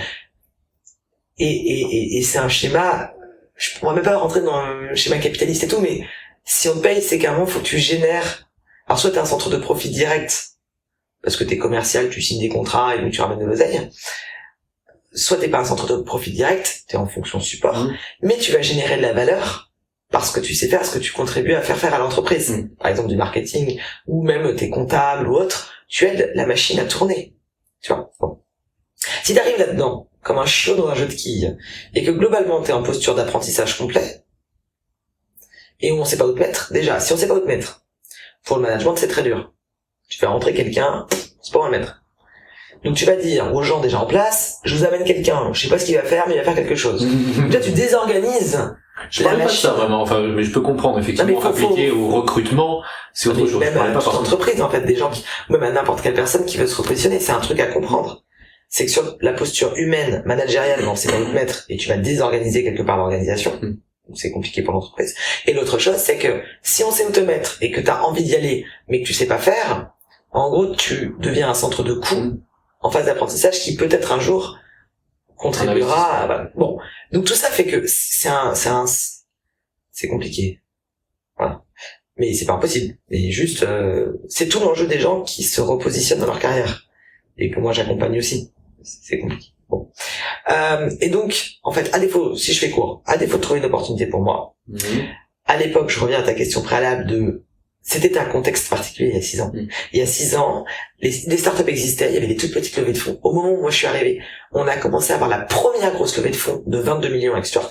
On a commencé à avoir des gros montants. Qui veut dire gros montants levés, dit possibilité pour ces boîtes de recruter des gens à des salaires de marché intéressants et des gens plutôt seniors. Enfin seniors avec de l'expérience, quoi. Plus une telle émergence des nouvelles technos et des nouveaux modèles, qu'en fait il fallait un nouveau spectre de compétences en interne pour ces boîtes pour faire tourner la machine. Sauf qu'en fait ces compétences, on n'a pas été formé à l'école. Il n'y a pas d'école qui te forme à bien des nouveaux métiers. Il n'y a pas d'école. C'est juste des gens qui apprennent par eux-mêmes, en lisant, en se renseignant, en parlant, en expérimentant. On parle de quoi comme compétence? Au-delà, par exemple, un langage de programmation, ça peut sortir. Ah non, alors attends, là je vais te mettre de côté tout ce qui va être dev. Okay. Parce que dev, moi j'en fais pas, je connais l'univers, mais dev, t'as des écoles, il y en a pas assez des développeurs. Mais plus il y aura de formations, plus il y aura des gens formés, plus ça va aller. Bon. Il y a juste une pénurie de compétences. Mais la compétence existe. Moi je te parle de tous ces nouveaux métiers qui émergent depuis 6 ans, même plus, hein, mais du lead gen manager, du product owner, du product marketing, alors ça, tu connais quelques mots, hein. Oui, mais là, typiquement, tu dis, marketing, quand je dis product marketing. Alors oui, le marketing de produit, j'ai envie de dire que c'est l'essence même du marketing depuis des années. Tu fais le marketing d'un produit ou d'un service. Non. Là, on va partir sur tout ce qui va être, tout ce qui est plateforme tech, ou app tech. Ou en fait, par exemple, imagine Uber. Uber, c'est une double side marketplace. Double side, pourquoi? Parce que t'as les taxis et t'as les users. D'accord. Double side marketplace. Il y a rien de plus compliqué que ça, les double side. Pourquoi? Parce qu'il faut faire grossir l'un et l'autre pour que l'offre et la demande se rencontrent, quelle que soit la volumétrie. D'accord? Si toi t'es un user et que t'as pas de Uber, tu arrêtes l'application. Si t'es un Uber et que t'as pas de user, t'arrêtes de conduire sur Uber. D'accord? Donc déjà, ça, typiquement, ça c'est en marketing d'acquisition. Ce sont des nouveaux métiers. Faire monter l'offre et la demande en même temps, c'est excessivement difficile. Comment tu fais pour capter du user? Non, mais ça te semble peut-être, je suis t'assurer que c'est très compliqué. Ensuite, non, c'est pas ça, c'est que j'essaie de voir s'il y a des antécédents, à quoi on pourrait le comparer dans l'histoire du monde du travail, dans l'histoire du marketing, tout simplement. Est-ce que tu me dis c'est très nouveau? Je veux bien croire que ce soit très nouveau, mais ça me semble surprenant que ce soit très nouveau. Avant, tu avais des logiques de stock et de consommateur. C'est le seul truc où tu peux apparenter un peu les niveaux d'échelle. Si tu parles de consommateur et de fournisseur, par exemple, tu peux dire ton fournisseur. Oui, tu peux appeler ton fournisseur, tu peux appeler une deuxième usine si la première usine ne peut pas produire assez, etc. Non, je te jure, on peut rentrer dans un gros détail sur le sujet, mais c'est un vrai sujet. Et en fait, derrière, tu vas avoir donc ton interface Uber, où en fait il va falloir te loquer en termes de rétention d'usage sur Uber pour pas que tu ailles chez Captain. Et en fait il va falloir que l'app fasse que tu cliques au bon endroit rapidement. Enfin, c'est du product marketing, du marketing d'usage d'un service tech.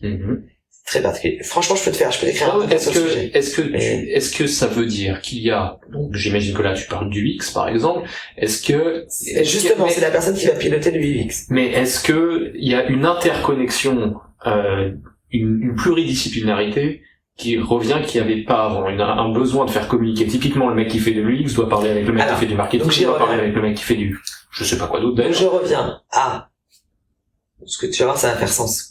Il y a 6 ans, quand j'ai monté ma boîte, je suis parti d'un postulat avec beaucoup d'ego. Si moi, je peux pas trouver un job, personne n'en trouve. Bon, ça c'est l'ego de base de l'entrepreneur. Je pousse le trait, hein. Mais c'était un peu ça en me disant, si moi je trouve pas, est-ce que d'autres ont le même problème? J'ai interviewé des gens qui m'ont dit oui. Je dis, très bien, à défaut de trouver pour moi, je vais trouver pour les autres. Quel modèle économique je prends, sachant que, j'avais une gamine, j'avais des charges fixes de vie, je fais de ma vie. Je vais prendre le modèle de la chasse de tête. Qui a les vertus d'être assez rapidement rentable si t'es bon. À ce moment-là, un de mes copains lève 22 millions. Pour Stuart. Redis-moi ce qu'ils font, Stuart. C'était du last mile delivery, c'est les coursiers à vélo. Je l'appelle, on se parle, il me confie des missions de recrutement, je les exécute. Alors là, je te passe je me suis retrouvé devant mon ordinateur avec un client, mais ne sachant même pas comment faire ce métier. Donc j'ai tout appris toute seule pendant 9 mois. Est-ce qu'il y a eu une première approche? T'as voulu, j'imagine, systématiser la chose?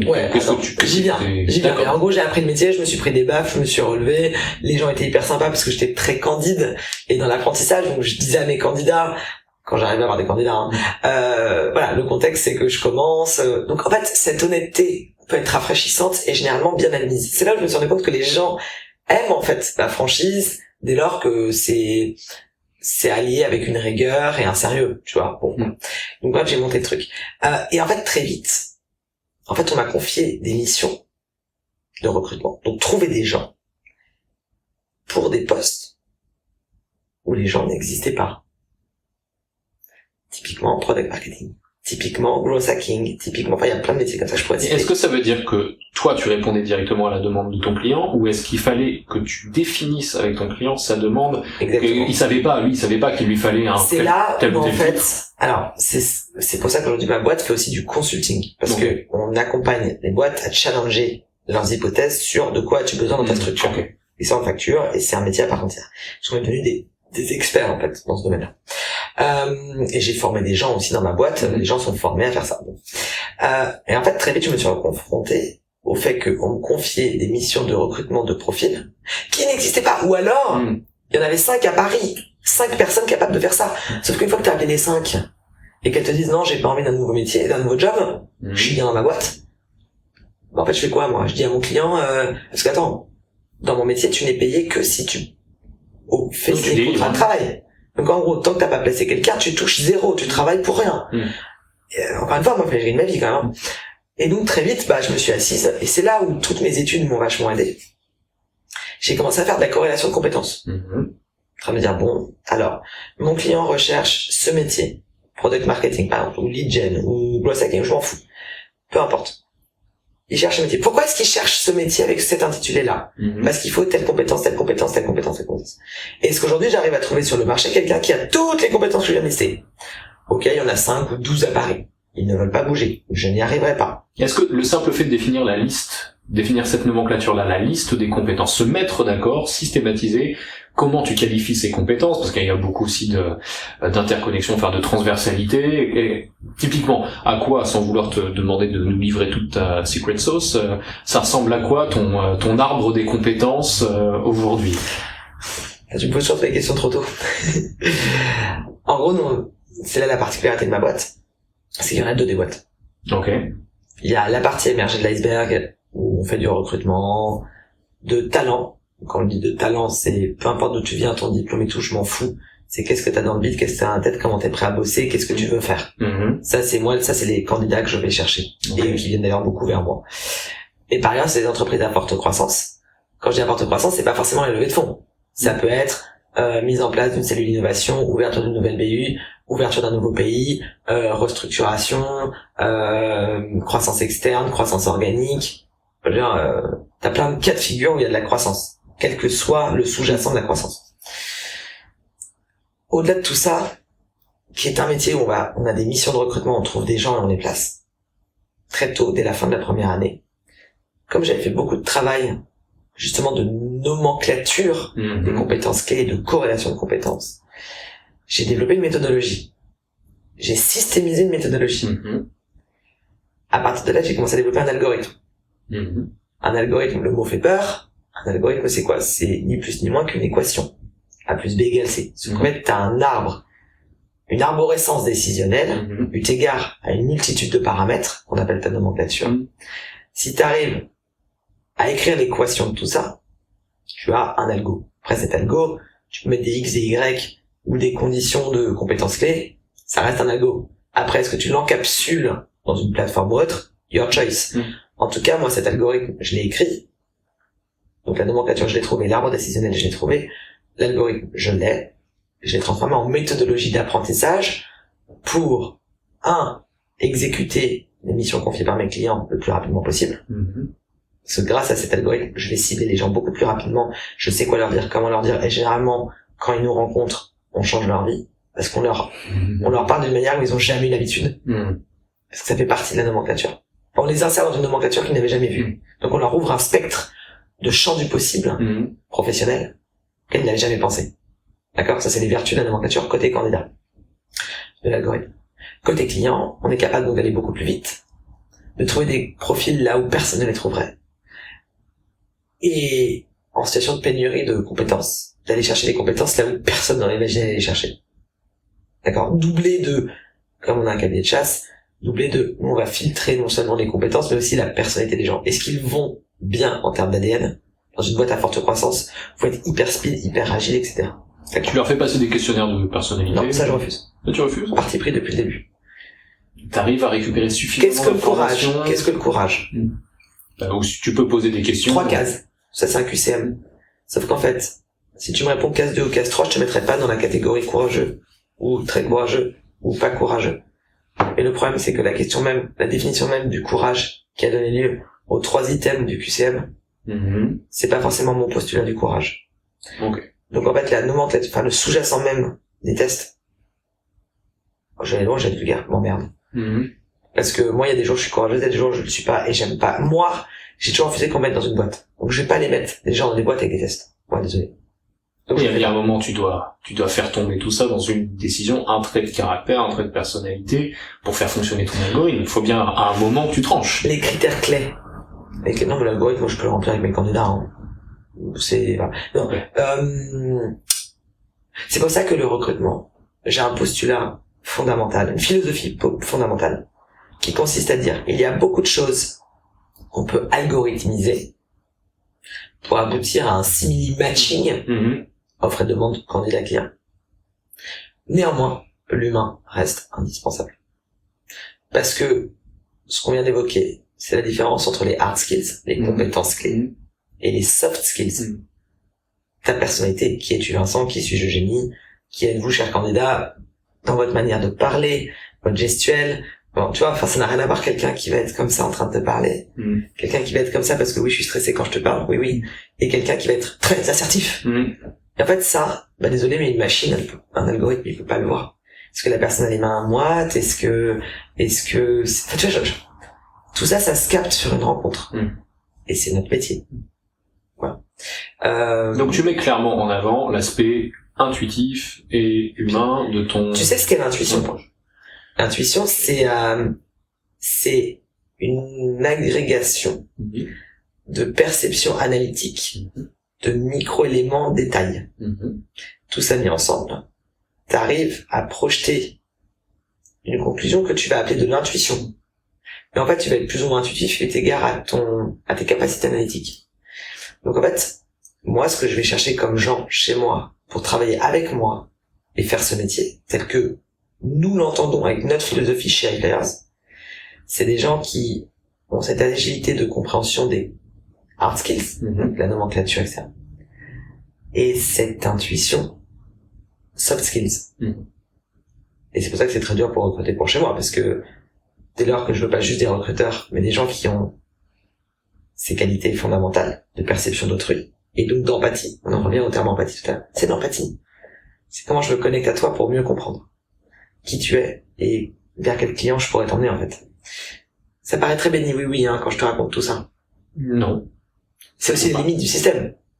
C'est-à-dire que, aujourd'hui, moi, j'ai formé des gens à le faire, qui sont dans l'équipe, c'est des gens extraordinaires, qui travaillent avec moi. Et c'est aussi pour ça que, est-ce que ce modèle peut être déployé auprès de 300 personnes qui bosseraient avec moi, tu vois, sans le dénaturer? Je sais pas. La question reste ouverte. Est-ce que toi, tu te sens à même de déléguer la sélection, l'identification de ces attributs chez des recrues? Est-ce que t'en es arrivé à ce stade où t'as des lieutenants en qui t'as suffisamment confiance pour dire, je te délègue le recrutement, à 100%. je sais que tu vas, ok. À 100%. À partir du moment où t'en es à ce stade-là, est-ce que c'est pas intrinsèquement plus échelonnable et tu peux passer, tu me disais que vous étiez combien là? Là, on est 24. Vous êtes 24. Est-ce que si t'as les bons lieutenants, tu peux passer de 24 à 50 Bon, là, je fais c'est du off. Ce qui est arrivé, c'est qu'effectivement, en 2019, on a fait grandir des gens en autonomie, avec cet ADN, cette philosophie, ces compétences en interne que j'ai transmises. Et il s'avère que 2019, je les ai laissés en autonomie et je me suis rendu compte qu'il y en avait plusieurs qui en fait n'y arrivaient pas. Et donc, arrivé début janvier, j'ai dû leur dire qu'on avait arrêté notre collaboration. Et c'est dur. C'est très dur. Et toi, tu t'es remise en question dans cette histoire, parce que typiquement, t'en arrives au stade où tu décides de franchir le cap et de laisser leur autonomie, tu fais un test, il peut y avoir des ratés, ça arrive à tout le monde. Est-ce que est-ce que tu retires de cette expérience que, pour le moment, c'est plus compliqué que tu ne le pensais, ou que tu l'espérais? Non, c'est, au contraire, ça n'a jamais été aussi clair. Ok. Je sais exactement quel type de profil je dois recruter chez moi pour faire les recrutements tels qu'on les entend. Ok. Et maintenant, je sais. Je sais quelle est la secret sauce en termes de profil pour chez moi, pour porter cette vision. Voilà. Comment se sont passés le début de l'entreprise? Parce qu'aujourd'hui, j'imagine que tu me dis que tu as une entreprise qui tourne, vous êtes 24, et je te sens confiante. Bon, donc, quand est-ce que tu as lancé iFlyers? J'ai lancé iFlyers, c'est ça. Je l'ai ouverte en septembre 2015, juridiquement. Ok. Et j'ai commencé opérationnellement en janvier 2016. Ok. Donc c'était sur Stewart, directement, avec ton ami. Ok. Et à partir de là, donc, vous avez grandi. J'ai passé 9 mois toute seule à apprendre le métier. Ok. C'est génial, super. Bon, là-dessus, je suis tombé enceinte de ma deuxième fille. Okay. Donc là, au bout de quelques mois, voilà. Et là, je me dis, bon, en vrai, j'avais tellement de demandes. C'est tellement venu. Je travaillais comme dingue. Mais là, on parle de 15-18 heures par jour, hein. C'était un très très gros rythme. À quoi tu l'attribues? Tu t'es extrêmement bien fait voir très vite. Non, j'ai fait zéro marketing. Zéro communication, j'avais plus le temps. Tu sais, moi, mes journées, c'est simple, hein. Je commence à 7h du mat. Entretien, candidat, 7 à 8, 8 à 9, 9 à 10, 10 à 11, 11 à 12, 5 entretiens. 12 à 14, déjeuner professionnel. 14 à 17 ou 18 heures, je chassais, puis je faisais mes dossiers, parce qu'une fois que t'as rencontré les gens, il faut bien écrire des choses sur eux. 18 à 19, 19 à 20, 18 à 19, 19 à 20, 20 à 21, 21 à 22, entretien candidat. D'accord? Et tu fais ça tout le temps. Donc, en ayant un bébé, et en étant enceinte de la deuxième. Ce qui écrasait le postulat initial de je veux une vie équilibrée quand même, hein. C'est voilà. Donc, rapidement, en gros, au bout d'un an, en plus j'étais enceinte de la deuxième, faut que je recrute pour m'aider. Parce qu'en fait, là, je vais accoucher. Et si j'ai personne, je vais devoir fermer la boîte pendant 2 mois, quoi. Et comme la première avait été malade, et là, elle était en phase de guérison, tranquillement, mais, en gros, je peux pas, j'avais peur que la deuxième ait aussi un problème, quoi. J'ai eu très très peur pour la deuxième. On en parlera pas là, mais j'ai eu très très très très peur plusieurs fois, et c'était une grossesse très dure, émotionnellement. D'où le fait qu'elle s'appelle Victoire. C'est pas une blague, hein, c'est vraiment pour ça que je l'ai appelée Victoire. Et donc, en fait, il fallait que je recrute, sauf que moi, j'étais seule. sur un métier qui franchement n'attire pas grand monde, le recrutement. Je dirais que le recrutement n'attire pas grand monde. Non, les gens n'ont pas une passion dans leur vie de se dire un jour je ferai du recrutement. Les gens ils ont envie d'être astronaute, infirmière, faire du business. Non, être recruteur globalement il n'y a pas des immenses vocations. Hein, voilà. Mais si tu dis côté chasseur de tête, tu t'imagines non, c'est formidable. Bah, globalement les gens n'aiment pas ce métier quand même. Ouais.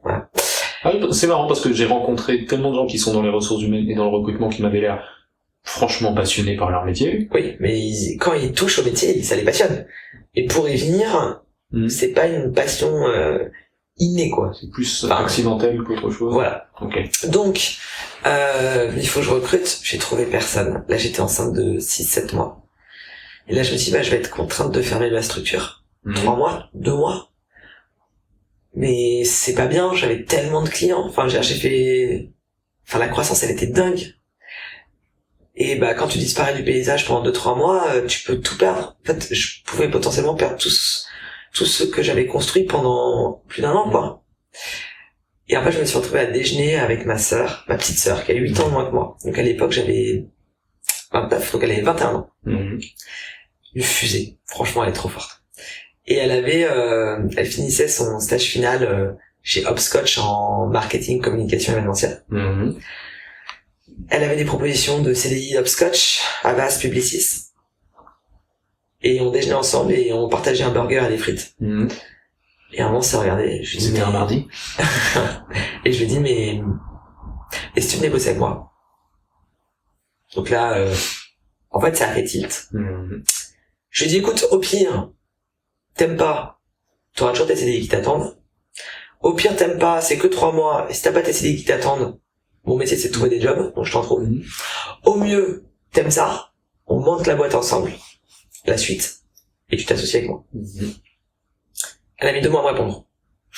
Merci petite sœur. Elle a dit oui. Et alors elle s'est retrouvée les mains dans le cambouis. 21 ans, sa sœur, dis-toi que, il nous arrivait des scènes mythiques où elle a dû se retrouver face aux clients, face aux candidats, apprendre le métier. Moi, j'étais même pas là tout le temps parce que j'étais comme ça, avec des risques d'accouchement, bref. Vous étiez en liaison téléphonique tout le temps, puis on bossait à la maison, voilà. Et tout ça pour dire qu'on a même fait un call client parce qu'elle avait tellement peur de faire le call client toute seule. Tu m'étonnes, c'était le premier. Donc on faisait le call client ensemble. Moi, j'étais sur la table d'accouchement, en train d'attendre l'obstétricien. Et à un moment, j'ai eu tellement, la contraction où t'es, bon, je te laisse, je vous laisse, j'étais genre, je vous laisse finir la discussion ensemble. J'ai raccroché. Et 10 minutes après, elle avait une photo de moi avec le bébé dans les bras, et elle savait même pas que j'étais à la maternité, quoi. Donc c'est des histoires de vie assez marrantes, on a partagé beaucoup de choses. Et puis après, l'histoire, elle s'enchaîne, la boîte, elle a fait x5 chaque année, on a grossi, on s'est structuré, bon, là, on fait plus x5, parce que faire x5 à partir de 200 000 euros, c'est plus simple de faire x5 à partir de beaucoup plus, quoi. Donc voilà, bon, mais on a été confrontés à plein de choses, plein de réussites, plein de difficultés. Structurer une boîte, c'est très dur. Manager des gens, c'est compliqué. Moi, j'ai divorcé au passage, donc j'ai eu des périodes aussi très dures. Mais t'arrives à peu près à faire tes nuits, là. Maintenant, attends, on se calme, quand elles sont avec moi, elles sont arrivées 4 fois par nuit. Mais bon, ce que je veux dire, c'est que tout ça, après, c'est la vie, quoi. On a eu 4 ans, là, d'une intensité, à la fois professionnelle et personnelle.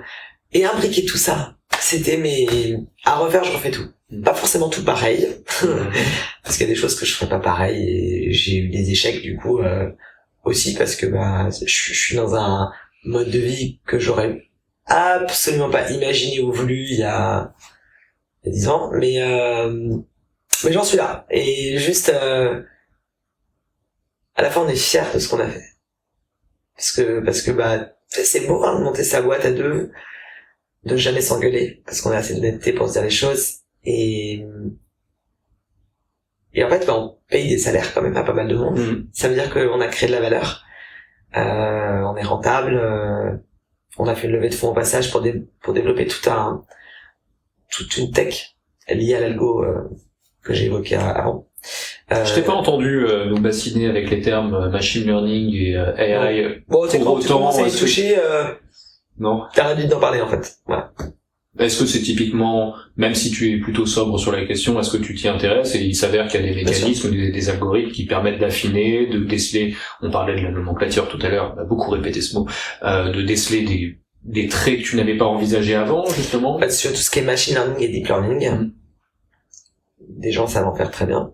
Sauf que, je vais pas créer un gros débat là-dessus, mais c'est certainement l'avenir. C'est certainement l'avenir. Ça existe aujourd'hui, c'est certainement l'avenir. Mais aujourd'hui, on tend vers quoi? À rendre une machine intelligente. Sauf qu'aujourd'hui, les machines ne sont pas intelligentes. T'as deux écoles sur le sujet. T'as ceux qui croient que l'intelligence artificielle existe, ou va exister, et d'autres te disent que non. T'as deux grandes écoles. T'as l'école d'un Bruno Maisonnier qui a créé un débat en robotics. C'est les robots Pepper et Nao. Brillants. Puis t'as l'école d'un Luc Julia qui a créé le Siri de Apple. Les deux, c'est des amis. Donc autant dire qu'on a souvent eu le débat sur le sujet. Ils ont une 60aine d'années, ils sont deux personnes d'intelligence et d'une humanité incroyable. Les deux sont très grands amis, mais totalement radicalement opposés dans leur perception de l'IA. Au cœur de l'IA, t'as quoi? T'as quand même deep learning, le machine learning. Il y a un autre ponte en la matière qui s'appelle Thierry Lunati, qui est un mec exceptionnellement brillant et qui par ailleurs est investisseur chez nous. Donc à un moment on s'est posé la question du machine learning et du deep learning. Chez iFlyers, ça aurait été beau. Est-ce qu'à ce titre-là, pour ton parcours, ne serait-ce que même juste pour le CV, ton parcours ingénierial t'a aidé? Tu penses à créer des liens, tisser des liens qui n'ont pas forcément de lien direct avec le recrutement, mais avec des personnes. Le secret de tout ce qu'on fait, c'est aussi qu'on connaît beaucoup de monde. On se connecte avec tout le monde. Ça, c'est plutôt parce qu'on est sympa. Non, mais ça joue. Est-ce que ça m'a aidé pour faire tout ce que j'ai fait sur le plan tech? Non, justement, je pense pas à la tech. Je pense plus au côté réseau. Au contact que t'as eu, est-ce qu'il est plus apprécié, peut-être aujourd'hui, même si on n'en utilise pas forcément les outils techniques, de voir que t'es une nana qui a quand même un diplôme d'ingénieur, on sait qu'on peut parler de certaines choses avec toi, et donc il y a une appétence naturelle. Je pense que c'est ça. Je vais pas te mentir. Le fait que j'ai des clients prestigieux, moi j'ai jamais fait de démarchage commercial. Les clients viennent tout seuls, ils arrêtent pas de venir et de revenir. Le fait que j'ai fait HEC aide drastiquement. C'est une espèce de référentiel dont je ne joue pas et dont je ne me sers pas, mais de fait, quand un client potentiel arrive et voit mon profil et voit que j'ai fait HEC, il dit ok, c'est bon, ça va le faire. Bon, mais je ne m'en prévaux pas. Ok. Mais c'est un petit monde, tout le monde se connaît. Donc ouais. Sur la partie super-héros, souvent les gens comprennent pas, donc ils m'en parlent pas trop. Mais nul doute que ça joue dans... Et encore, toi, Mathilde, ma sœur, elle a pas fait super-héros et elle est à la pointe de bien des sujets tech. En fait, je pense que c'est surtout dans quelle mesure tu es curieux, comment t'as agi intellectuellement, en fait. Et en fait, on s'en fout d'où tu viens et de ton diplôme, je n'ai rien à foutre. En fait, je peux d'autant plus revendiquer le fait qu'on s'en fout que je l'ai fait. Non mais c'est vrai. Si je l'avais pas fait, on se dirait que je suis aigri. Bon, comme j'ai fait tous les diplômes qui vont bien, je peux te dire qu'on s'en fout. Et encore plus en 2020. Dans cette nouvelle économie où tout est à faire, tout est à construire et à co-construire. Et à apprendre, on en est qu'au début, si tu veux. Donc, c'est une ruée vers l'or, avec un terreau d'opportunités incroyable, à qui le veut et qui est prêt à bosser pour. Et tes diplômes, on s'en fout. Mais je peux te le dire parce que j'ai fait les diplômes. Voilà. J'ai envie de parler de choses très positives, néanmoins, j'ai envie aussi de parler de 2-3 choses négatives, parce que chaque fois que je suis allé sur le site Welcome to the Jungle, par exemple, pour voir les offres de recrutement qui sont postées, le jargon qui est utilisé me donne souvent envie de me pendre, et je sais très bien qu'il y a tout un vernis autour de la Startup Nation derrière. Voilà, tout le vernis et la cosmétique devant la précarité, et souvent, ce qui me chagrine encore plus, au-delà même du fait que tu te battes, que tu sois obligé de balancer un peu de baratin commercial pour faire briller ta société, le fait qu'il n'y ait pas forcément de fond, en fait, le fait que il y ait tellement de boîtes qui, en tout cas, c'est l'impression que ça me donne, et je suis à peu près sûr de ce que j'avance, proposent du gadget, ou vraiment se basent sur 2-3 buzzwords pour lancer leur truc. Alors, le manque de fond, le manque de vraie substance. Je vais te dire 2 choses. Et la première, je vais te la dire avec véhémence. L'espèce de lexique, franglish, un peu technique, qui perd tout le monde. Tout le monde le critique. Tous les gens en dehors de cet univers-là le critiquent. Dont acte. Est-ce qu'on pourrait s'arrêter un instant et se dire que ce jargon que j'emploie au quotidien est l'équivalent d'un jargon médical, d'un jargon notarial, d'un jargon d'ingénieur? C'est la même chose. C'est, quand je te disais au tout début, il y a, je sais pas, 2 heures, que j'ai fait une école d'ingé pour apprendre à bosser avec les ingénieurs avec leur code et leur lexique. Même chose en startup. C'est juste que c'est un univers comme les médecins. Et tous les médecins, quand ils parlent ensemble, tu comprends pas grand chose. Et ben là, c'est pareil. Donc soit tu rentres dedans, t'apprends le langage startup.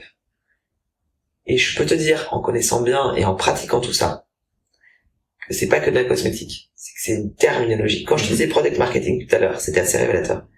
Toi, t'as compris le marketing du produit, L'Oréal en fait depuis des années. Je te parle pas de ça. Bon, pour moi, le product marketing, c'est quelque chose de tout à fait spécifique, qui n'a rien à voir avec le marketing du produit. Si je te dis pas ce mot-là, je sais pas quoi te dire, en fait. C'est comme ça que ça s'appelle. Okay. En fait, ça, c'est le premier point. Et je préfère le dire aussi, pour tous les gens qui sont attirés par cet univers-là, ça s'apprend vite. En immersion, en 3 mois, t'as compris. Donc c'est même pas comme les médecins où il faut 10 ans d'études. Là, tu rentres dedans, les oreilles ouvertes, les chakras ouverts, tu peux rentrer dedans, en 3 mois, c'est bon. Tu vois, t'y vas. Après, il y a beaucoup d'anglais, ce qui heurte beaucoup, en France, parce qu'on a un petit côté chauvin, mais je parlais pas, non, mais pas du tout qui me chagrine. Je précise pour les gens qui vont regarder. Je comprends, mais le côté, c'est même pas tellement le côté franglais, c'est même pas tellement le jargon qui me chagrine.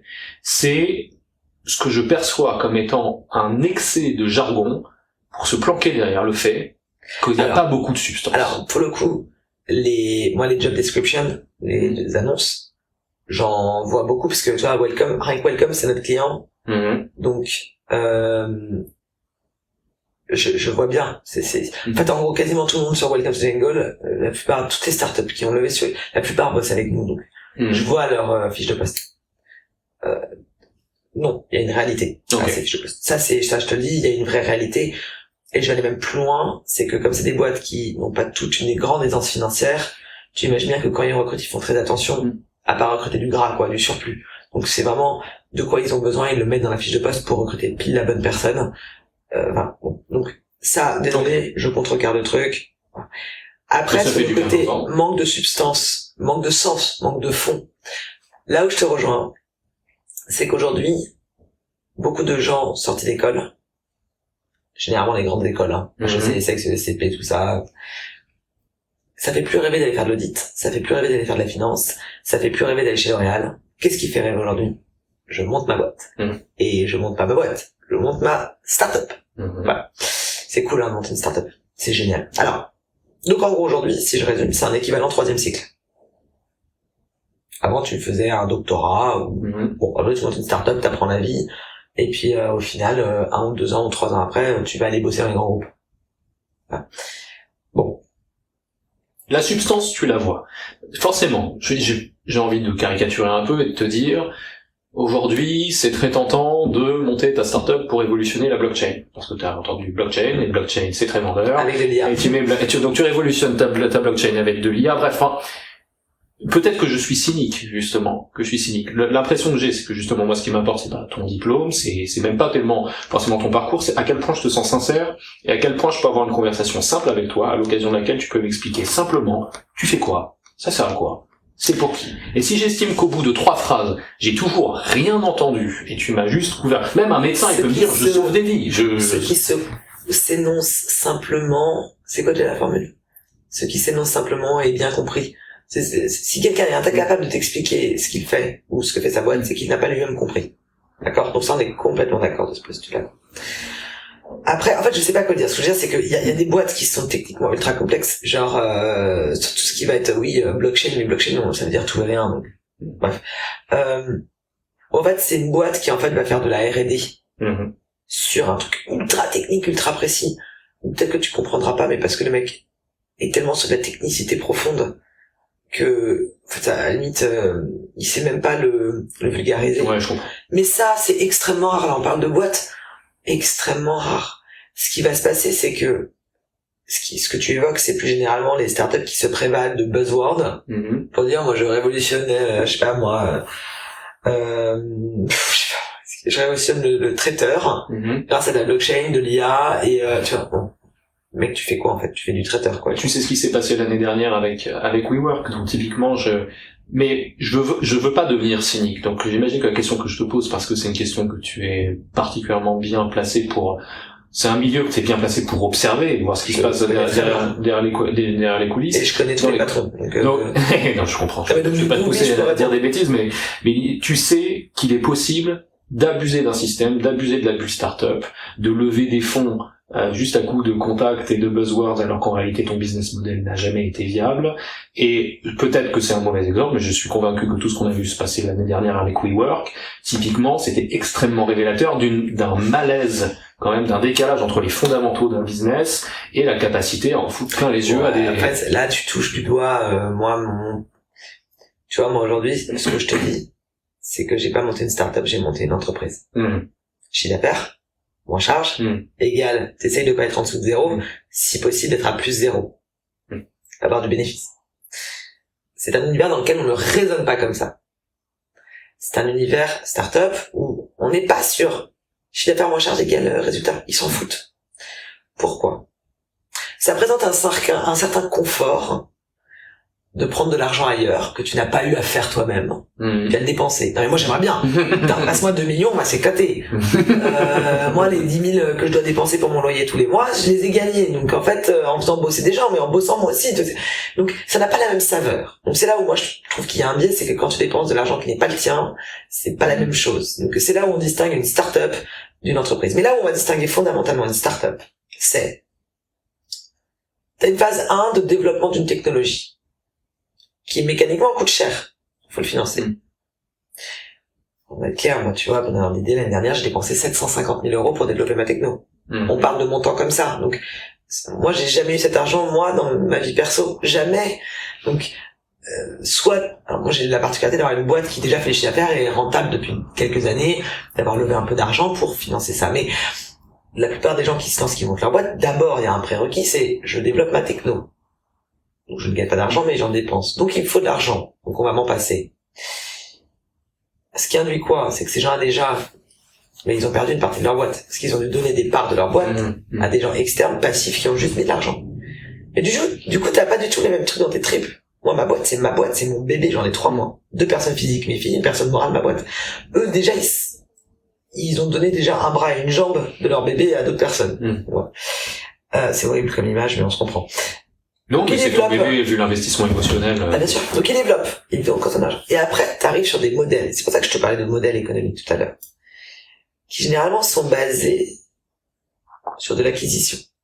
Uber, la techno, elle est pas très compliquée. Bon, aujourd'hui, la techno est très compliquée, mais au début, c'était de la mise en relation, chauffage. Après, t'as du temps réel, t'as de la géologue, t'as plein de choses, mais initialement, c'est pas très compliqué, comme modèle technologique.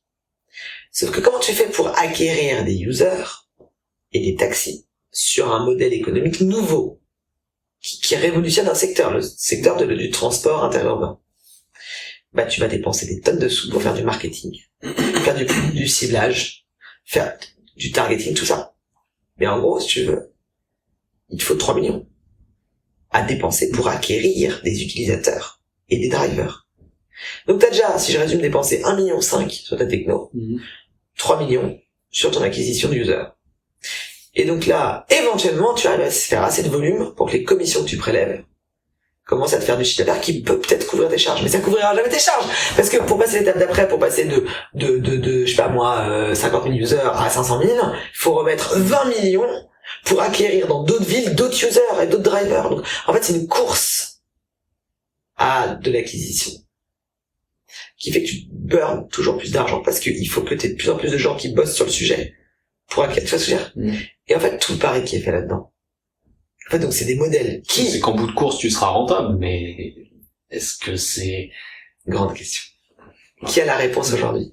Bah, aujourd'hui, tu as des grands investisseurs financiers qui parient sur ces modèles en se disant que s'ils parient sur le modèle gagnant, ils vont tout faire péter. Ouais. Ceux qui ont parié sur Amazon, ils ont tout fait péter. Ceux qui ont parié sur Facebook, ils ont tout fait péter. Point. Et WeWork, alors WeWork c'est un peu particulier quand même. Parce que WeWork c'est en fait une structure immobilière.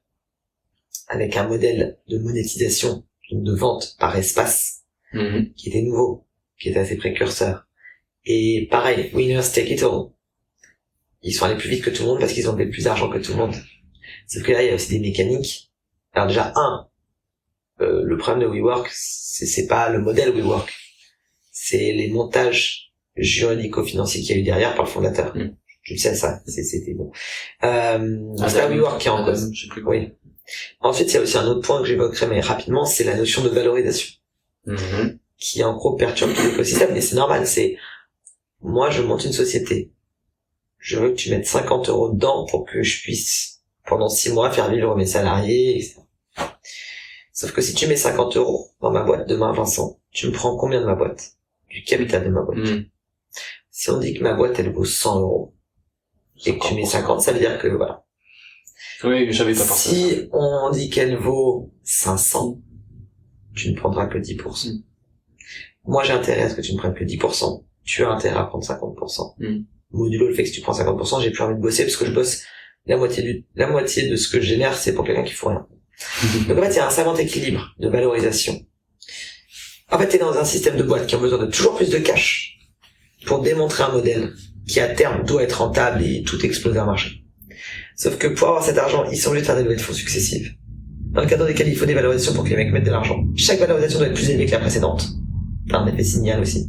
Et plus t'as besoin d'argent, plus tu vas faire des levées, plus tu vas faire des levées, plus tu rentres sur des gros allos, plus tu rentres sur des gros allos, plus t'es décorrélé du potentiel de ce que tu pourrais générer comme chiffre d'affaires et donc finalement que les bénéfices soient partagés à due concurrence de ce que tes investisseurs ont mis initialement, etc. Et tu te retrouves dans une bulle.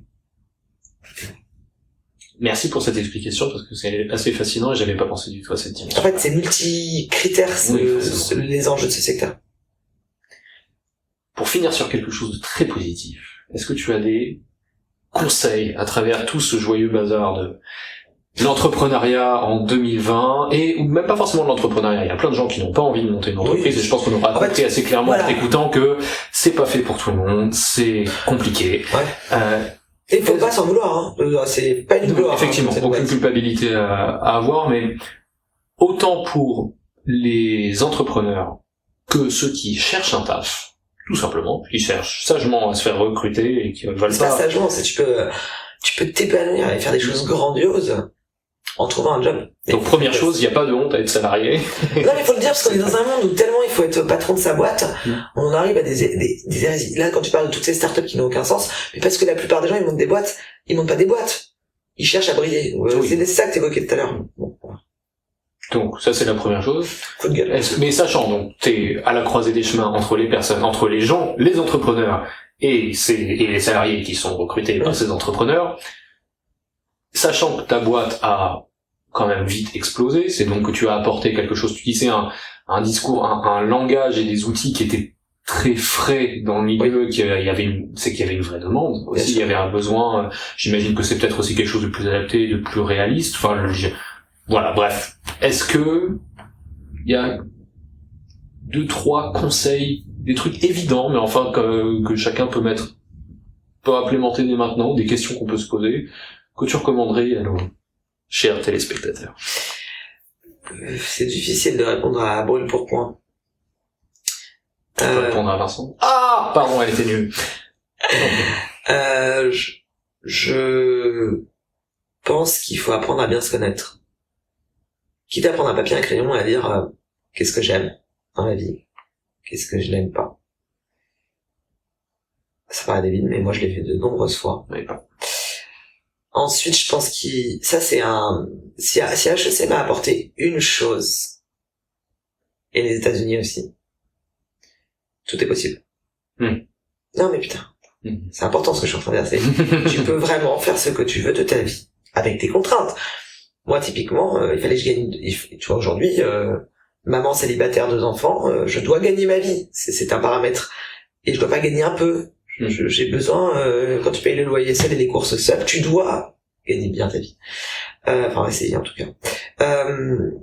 Au milieu de tes paramètres, entre guillemets, fixes, que tu dois respecter dans ta vie, tout est possible.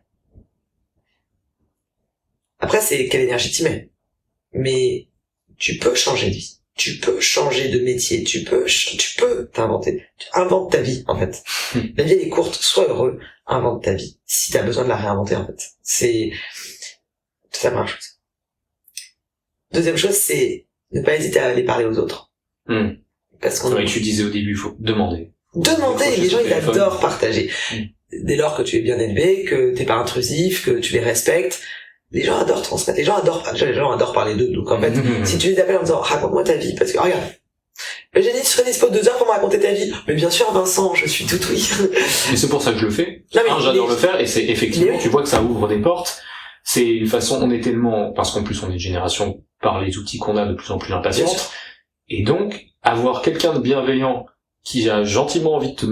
Mais ça je dis à tout le monde, c'est très important, il s'agit même pas forcément d'enregistrer des interviews, filmer pendant 2 heures et les diffuser. C'est pas ça, c'est juste, à quoi remonte la dernière fois que vous êtes posé, que pendant une demi-heure, vous avez fermé votre gueule, vous avez juste posé des questions à la personne en face, et vous l'avez activement écouté. Et c'est vrai, après c'est la nature humaine, on est très auto-centré, mais encore plus maintenant. Et c'est vrai je veux être une méga star maintenant, je veux être le prochain Mark Zuckerberg maintenant, et ça ne va pas se faire. Enfin, sans doute que l'un des aspects les plus critiques sur lesquels on peut bosser, et pour avoir des résultats somme toute relativement rapides en fait, c'est juste poser des questions aux gens, et écouter, et le réseau qu'on peut, et la bienveillance. On parlait de ça hier avec ma femme, le fait d'aller dans des réseaux, dans des soirées networking, des événements networking, et elle me disait, il y a des mecs, t'as l'impression que leur poche génère des cartes de visite automatiquement, et ils tirent des cartes de visite plus vite que leur ombre, et entre le moment où tu débarques et tu dis salut, tiens, tu veux m'appeler, voilà ma startup, et le moment où tu vas avoir une conversation vraiment engagée et curieuse et bienveillante avec quelqu'un pendant une demi-heure, à la fin de laquelle tu vas dire au fait, j'ai un projet, tu me dis si ça t'intéresse, je pense que tu t'ouvres quand même nettement plus de portes comme ça. Donc oui, demander et être curieux. Écouter, être curieux. Je pense que je résume ça à ça. Et puis après, c'est s'engager sur un choix et aller au bout de la décision. Moi, ce qui m'a permis, en fait, mais bref, c'est à l'aune de moi et ma vie, hein, c'est pas un conseil absolu, mais combien de fois j'aurais pu entreprendre quelque chose et arrêter. Et aujourd'hui, j'aurais certainement beaucoup moins d'histoires à te raconter. Sauf que ce que j'ai fait, je suis toujours allé au bout, même dans la difficulté. Tu vois, ma boîte, aujourd'hui, 5e année de boîte, en vrai, 2019, ma 4e année l'année dernière, ça a été un putain d'enfer. J'ai eu beaucoup de mal à tout gérer, ma vie perso, ma vie pro, j'ai eu plein de problèmes au travail, j'ai absolument pas atteint mes objectifs, honnêtement, c'était une année de galère, quoi. C'était l'année de merde, quoi. Bon, voilà.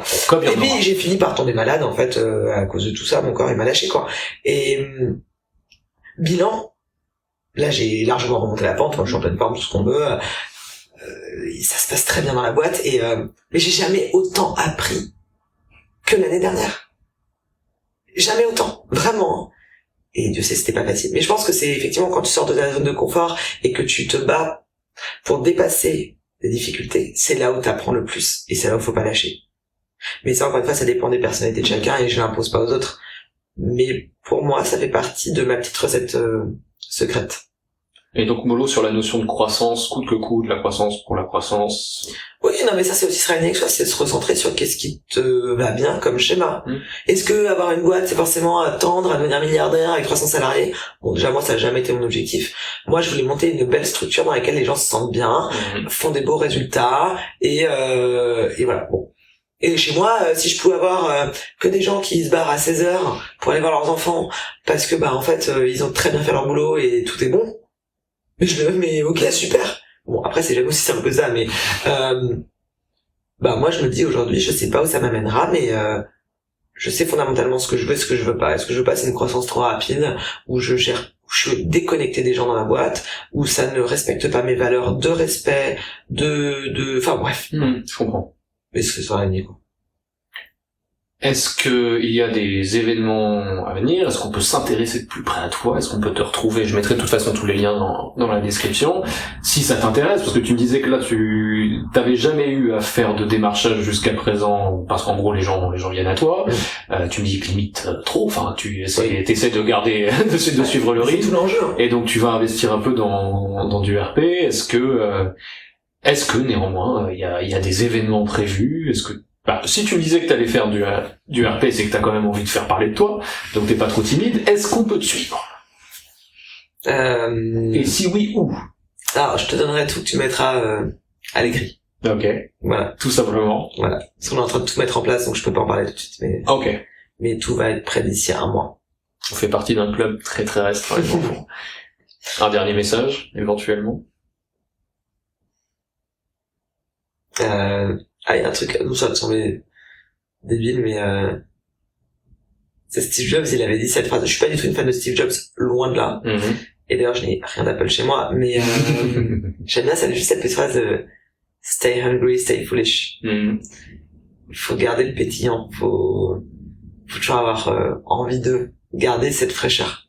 On s'en fout de l'âge, tu peux avoir 15 ans comme tu peux avoir 70 ans, on s'en fout. Mais garder cette fraîcheur, ce côté un peu taré, qui peut permettre de faire n'importe quoi, et en fait, il y a pas trop de limites, quoi.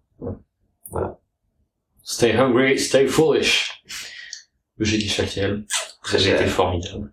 Merci.